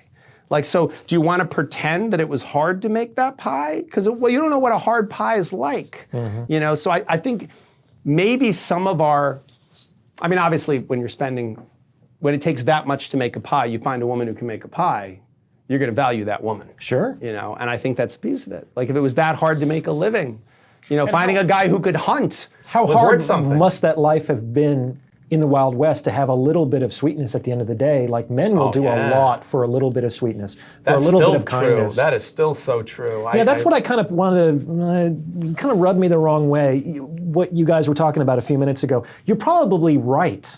Like, you were giving the example, if all women just decided they weren't going to shave their legs, we'd be like, I guess this is how it is now. And you're probably right. But I think it's an artificial preference. I don't think we really care. Yeah, that could be true. But the point that that rankled me was, yeah, a lot of men will just be okay with anything as long as they get some scrap of female attention. Right. Some scrap of sex or some ort of kindness. That's what I mean. Smooth legs are nice, but if we're not going to get smooth legs, it's not like we're going to... Smooth legs I can't touch.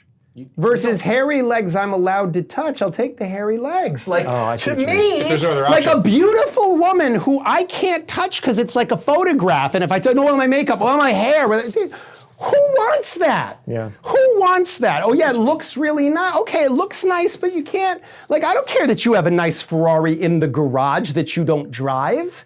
Like, you know what a Ferrari's for? It's to drive. Well, that's true about relationships in general. It's like the value of money is in the use of it. Right. It doesn't do anything if it's just sitting in the account. 100%. I understand it's nice to see the big numbers. It makes you feel good or proud or whatever. But the value of money is in when you spend it. Right. It's created at the point of the transaction. I'm not saying, believe me, I'm in no way, like the reality is that I think we only care or notice certain things because we've been, like, this is how it is, you know? It's not like we wouldn't adapt, you know? I think what we want is exactly what you said, a little sweetness at the end of the day. By the way, I think both genders want a little sweetness at the end of the day. Whether it is, I'm so glad I'm with the prettiest girl in the whole world, or it's, oh, look at my big strong man, you did such a good job today, I'm so proud. How hard is that? Yeah, it's not that hard. How hard is that? It's so easy. I say in my book, I'm like, how hard is it to leave a note? Just in the morning when you leave for work, how hard is it to leave a note, babe? So fun hanging out with you on the couch last night. I'm the luckiest guy in the world. Can't wait to see you later. What did that take? 10 seconds? 10 seconds. It's gonna pay dividends. It's gonna pay. She's gonna be like, what's going on? What do you do? Why did you leave me that note? And if you're like, oh, you know, I just really I wanna make a more concerted effort to have you know how often I think of you. That's actually really, really smart, especially when you're in the relationship. It may not be a great strategy in the early stages of courtship, but it's one way that, because affection is very different from a female's perspective than from a man's. Like, I would get A few months ago, I got, not a few months, a while back, I got a video from a woman, and she just sent it to me, and she's like, hi, just here in Starbucks and drinking my latte, and look, there's a dog, and, it's a nice day out. Anyway, thinking of you. And my initial masculine reaction was, what the fuck? It's like, can I get my 30 seconds back? Yeah. Like, there was nothing useful in this conversation. Yeah. Why did I have to attend to this in the middle of my day? Yeah. But you have to understand that the way affection works is like, you weren't around and I was still thinking of you. Yeah. That's like the highest compliment you could 100%. potentially pay another human being. 100%. Because the present moment is so sensorily evocative and we get wrapped up in the busyness of our lives. So that I still have you on my mind when you're not around, and I can leave some sort of objective marker of that moment, that is actually something that costs very little in terms of time, energy, and money, and can really make a difference. It's a huge, especially with women. I had a conversation, I'm picking on my younger son a lot, but I had a conversation with my younger son once because he called me up and he said to me, as you do when you're in your young, early 20s, he was like, hey, Dad, how you doing? You having a good day? Oh, that's good. Listen, is there any way you could Venmo me $100? I need it for X, Y, and Z. And I said, Bill, this feels like a financial booty call. This is like a financial booty call. I was like, let me tell you something, son. I'm not against a booty call. I think a booty call has a place. But I'm going to give you a tip here, okay? As a man who's made a booty call in his life. If you think on Friday night, you might be in the position to send a hey, you up text to somebody. On Tuesday, send her a, hey, I was just thinking of you. I hope you're having a great week. Because then it's a worthwhile investment. If you don't need it on Friday, you don't need to send the you up text to her, it's fine. You just checked in with her and said hi to her. But if on Friday you send the hey, you up, she's going to go, I know what this is, but, we did say hi on Tuesday. I said, if you had just really smart this weekend called me and said, hey, man, how you doing? Just wanted to check in, see how you doing. If you sent me a meme, if you said, hey, I saw you on blah, blah, blah on my TikTok, da-da-da. Then today, a couple days later, when you said, hey, Dad, can I borrow some money? I'd have been like, yeah, you know what? We're close. We just talked the other day. So, nothing wrong with a booty call. Just know how to do it. Sure. And all it is some small indication of value that you're giving to this person, I was thinking of you. Well, you got to cultivate the soil before you plant. I mean, it's like, it's always, the I Ching talks about that. You got to warm a relationship before you ask for a favor.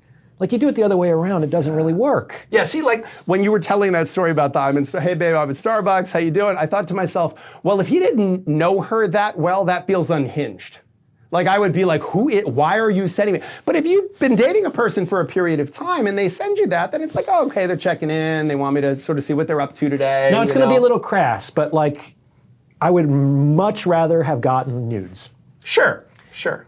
But I think women might send men hey, I'm at Starbucks, because they respond better to that kind of stuff. Well, that's the equivalent of nudes. Women don't want, I have never met I have a lot of women who work in my office, and I have to tell you, they make so much fun of dick pics that I've never sent one because I get to hear them going, yeah, and then he sends, look at how many they send. It's a shocking number of dicks that get sent to women. And the truth is, and by the way, dicks aren't that photogenic, guys. I don't think anybody realizes, and you're a photographer, Mark, you probably really bring out the best in the dick. No. But I have to tell you, I still don't think there's much you can do with it. But you're absolutely right. There is something about, I do think that, hey, I hope you're having a great day. I was just thinking, I just heard that song and I was thinking of you. Send that to a woman. Is the female equivalent of nudes. Yeah, it is. It really is, because when we get nudes, we're like, hey, all right, I'm feeling tall day. today. Yeah, exactly. I can't wait to get home.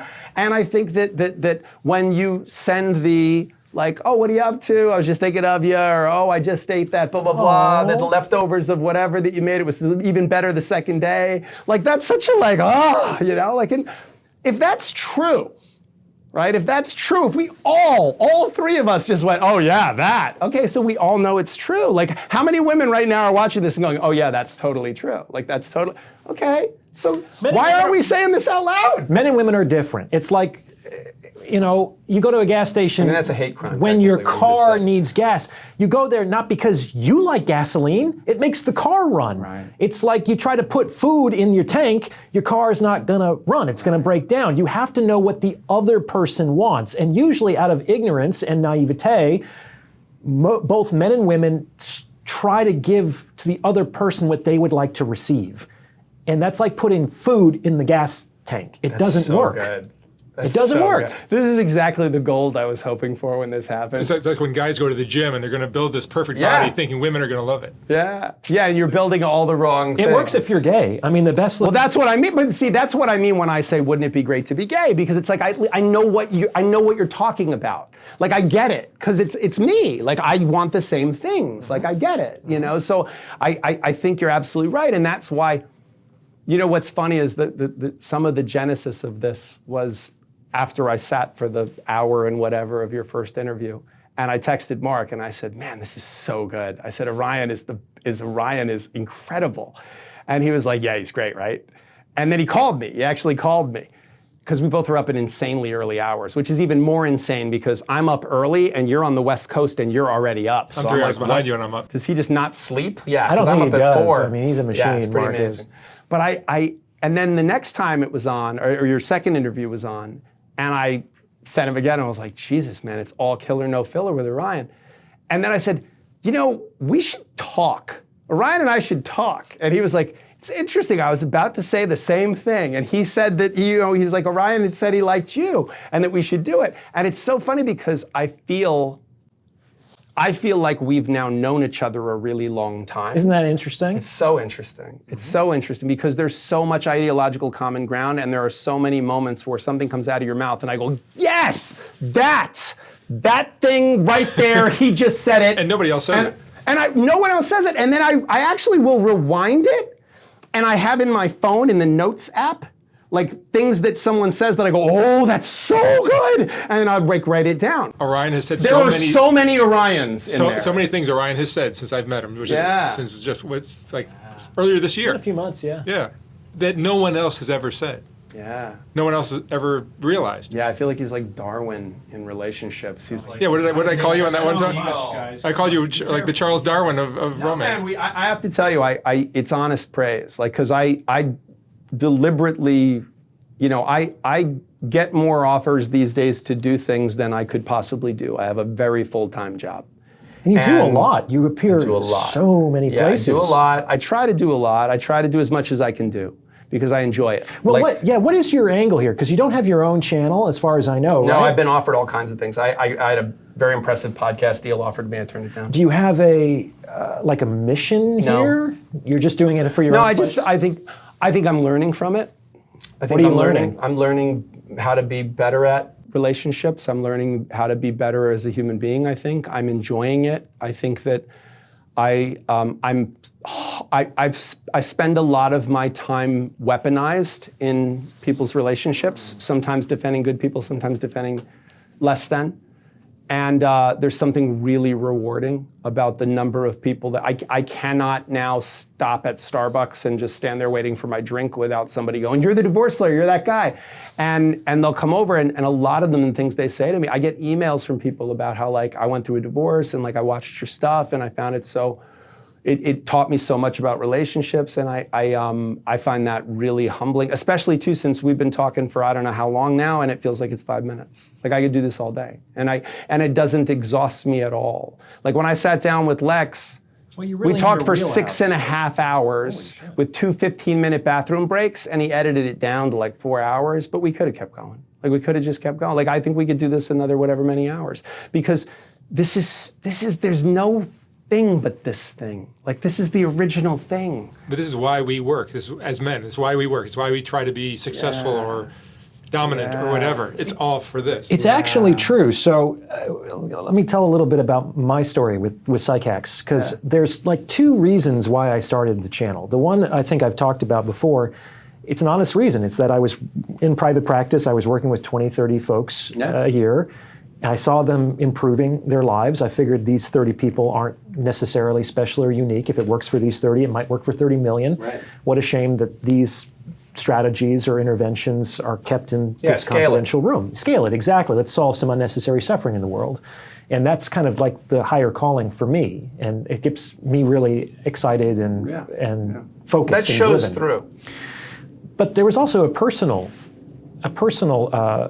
reason. And to be honest, I started the channel because I was lonely. And I started it during COVID and during the shutdowns. And I couldn't teach my classes anymore. I had to close my offices, so I wasn't seeing anybody. My family wouldn't interact with me. My spiritual community wasn't meeting. Like, I was in a very kind of isolated place. And I knew that there were people out there that would resonate with this and I could connect with. But if I just called you up and said, hey, I really resonate with your stuff, I have all these ideas, I bet we could really get along, I doubt I would even get a response from you. You know what I'm saying? I'm weird, you probably would, but yeah, most people, you'd be surprised how many people No kidding. I just can't. But I think we're odd animals, you and I. Like, I guess we have different. Like, I'm having a lot of fun meeting people that I get really authentically excited talking with and connecting to.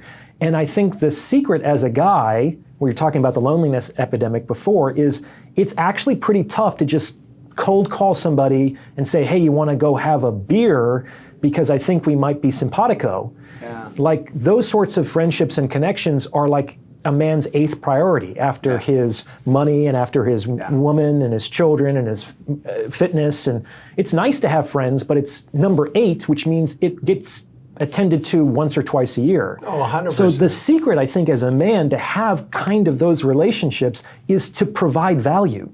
Like, we get to have this actually interesting, authentic conversation in the context of providing value. Yeah. And I don't think it would happen otherwise. Yeah, I think we've created a culture where, like, I've as someone who's been very involved in the Brazilian Jiu-Jitsu community for over a decade, like, I think a lot of men, like, I jokingly refer to Brazilian Jiu-Jitsu as struggle cuddles, because it really is like men having a certain intimacy with each other. Sure. And it's a physical intimacy. Like, I have to trust you. I have to trust you that if I tap, you're not going to break my arm. You'll let go. Like, so there's a tremendous amount of trust, and there's a tremendous, like, play, and you're interacting in this non-political way, but it's still competitive. And so I think for men, yeah, it's really hard to, and we put very low on our scale of priorities, like building connection with genuine, authentic interest or fascination with what the other has to say, or a sense of like I know if you were to have a room full of women and say, how many of you have called one of your friends this week just to say hi or tell them that you had a rough day? All of them. All of them. And if you say to most men, how many of you just called a buddy of yours just to say hi, or because you had a shit day and you want to call them and say, hey man, I had such a rough day? Nobody. Yeah, it doesn't get you laid, doesn't make you money. Right, if you don't get laid or paid, what are you going to do it for? Right. You know, and I think in a long-term way that's incredibly toxic. I mean, you want to talk about toxic masculinity, that's toxic masculinity. And I think the struggle of where I think divorce sometimes gets so ugly is that I think for a lot of men, when you've allowed yourself to be vulnerable like that and to say, like, hey, here's what I'm really scared of. Here's, like, I need to hear at the end of the day that you like me. I need you to tell me, like, that I'm handsome or smart or successful. Like, to be vulnerable like that and then to have it weaponized against you is, like, such a betrayal. Like, Sure. It's such a, like, oh, really? But there's also a point to dovetail on what you're saying on why divorce seems to be uniquely difficult for men, is that as the relationship progresses, a lot of guys just fall into that workhorse role, and they go to work and then they come home. And it's the women that control the social environment. A lot of guys, if they socialize, it's with their wife's friends. Sure. And who are those friends going to stay with when the couple gets divorced? Sure. Oh, sure. And so the man realized, I haven't built any relationships in years. Yeah. I used to have friends. I've seen them twice in the last decade because I've been too busy attending to my work and my family. Yeah. Suddenly, I'm 40, I'm 50 years old, and it's like I'm completely cast adrift in the middle of society. And I might be cut in half financially, which is a really difficult thing, because that's part of their status, and it has to do with success in the sexual marketplace. So it's harder for men, when they're cut in half materially, to enter into new relationships with women in particular. I had a friend who got married some years ago, and I remember at the wedding, I thought to myself, this isn't really a wedding for me. This is a funeral for this friendship, because I'm not going to see this guy again. Every weekend is going to be I'm going here to do this now, and I'm going to do, and we're doing this, and we're doing, and I was totally right. Like, it was totally like, all right, and like, it wasn't unhappy. Like, I was like, oh, it's good. Like, he's going to go do what you do, which is he's going to go, he's going to go like, well, what she wants to do is what I'll do, and it's unfortunate because you look at it and you go like, shit, that's like, it's interesting that marriage has become that, because I do think that, my staff used to joke with me that I used to do jujitsu in the mornings, some mornings, and they said they could tell which mornings I'd done jujitsu, not just by the bruises, but by the fact that I was like calm as a Hindu cow.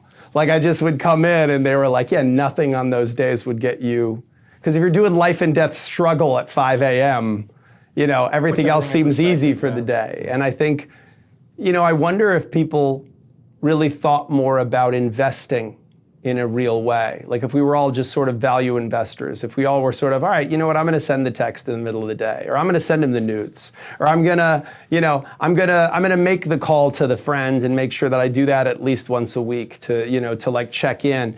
And if we just invest, it's just like if you didn't have 1 cup of coffee a week and put it into this instead, or if you just bought this index fund, like, if we just had an investor's mindset when it came to our relationships with ourselves and others, and maybe that's where we're coming into normalizing therapy, because maybe to some degree, I've always found it very interesting as someone who, like you, wrote a relationship book, that if you came to my office and there was a book about, like 7 Habits of Highly Effective People or things like that, like, you would look at it and go, oh yeah, look at Jim, like, he's successful, but he still wants to sharpen the sword, But if you see a relationship book, you go like, oh, geez, what's wrong, And I think it's very interesting that it's either perfect or it's shit when it comes to a relationship. Like, if it's not the movie and it's not perfect, then it's like, well, it wasn't great. Like, it's not that great. And I just don't know. I don't know that should be this, like, if we can, what is now that we're not perfect, we can be good. I hear that, but I think it also has to do with, let's say, the microeconomic climate in which relationships occur.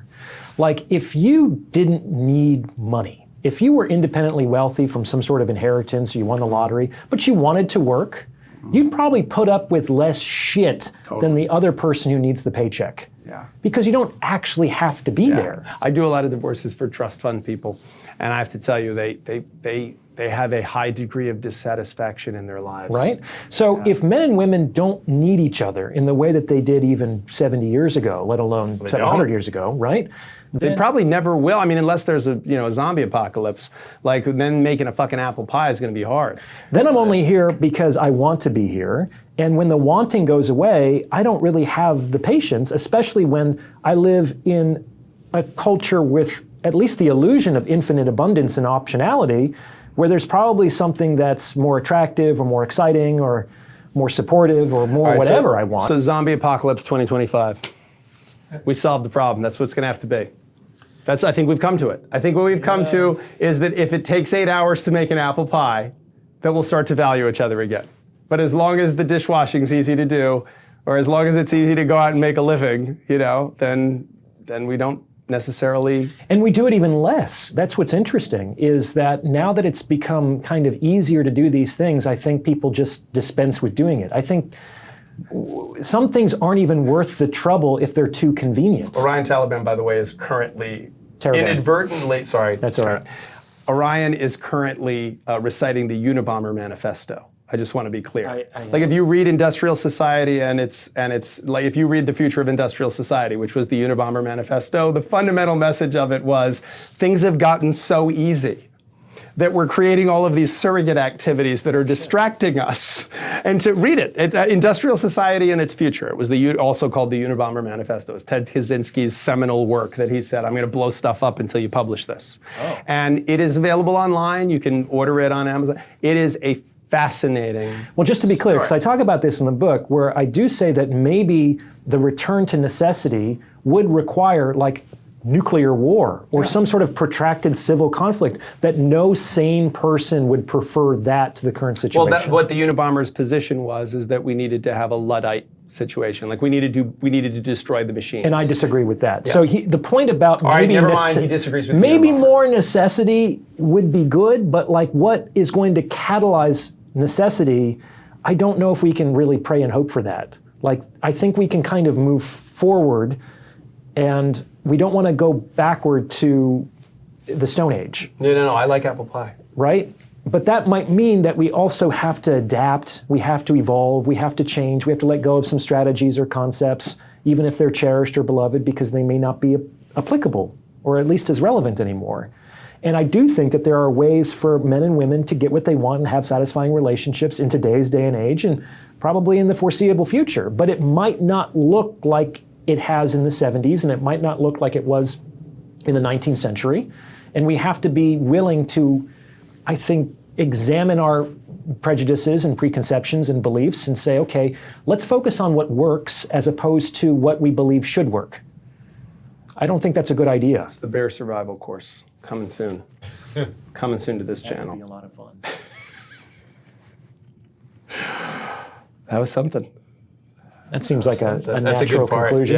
Yeah. Good to meet you, Jim. So cool, This man. was awesome. So fun, yeah. And I really said to him, I'm like, I don't even want to see you until we do it. We did it. And we did it. Yeah, we did it. Yeah. That was a fun way to start it, because you guys met literally Yeah. on camera. Yeah, but you see how quick it was like, because we're so familiar with each other's thought, like it really is so funny. I'm such a fan, I really am. I think you got, I said it to Mark, if you're ever having a down day, have him send you my text to him. Because I'm always like, dude, Ryan gets it, man. Holy cow. And like, it really is, you're doing great work. Well, you're so charismatic, Jim. I appreciate it. It's so much nice to... I have a lot of bright ties and bullshit, but you have a lot of substance, which is really something. Yeah, but you shine, and it gave you a lot of space here, and you No, it was came great. out. It was great. You No, and came I out tried well. to kind of throw it back in your direction too, because there's so much of what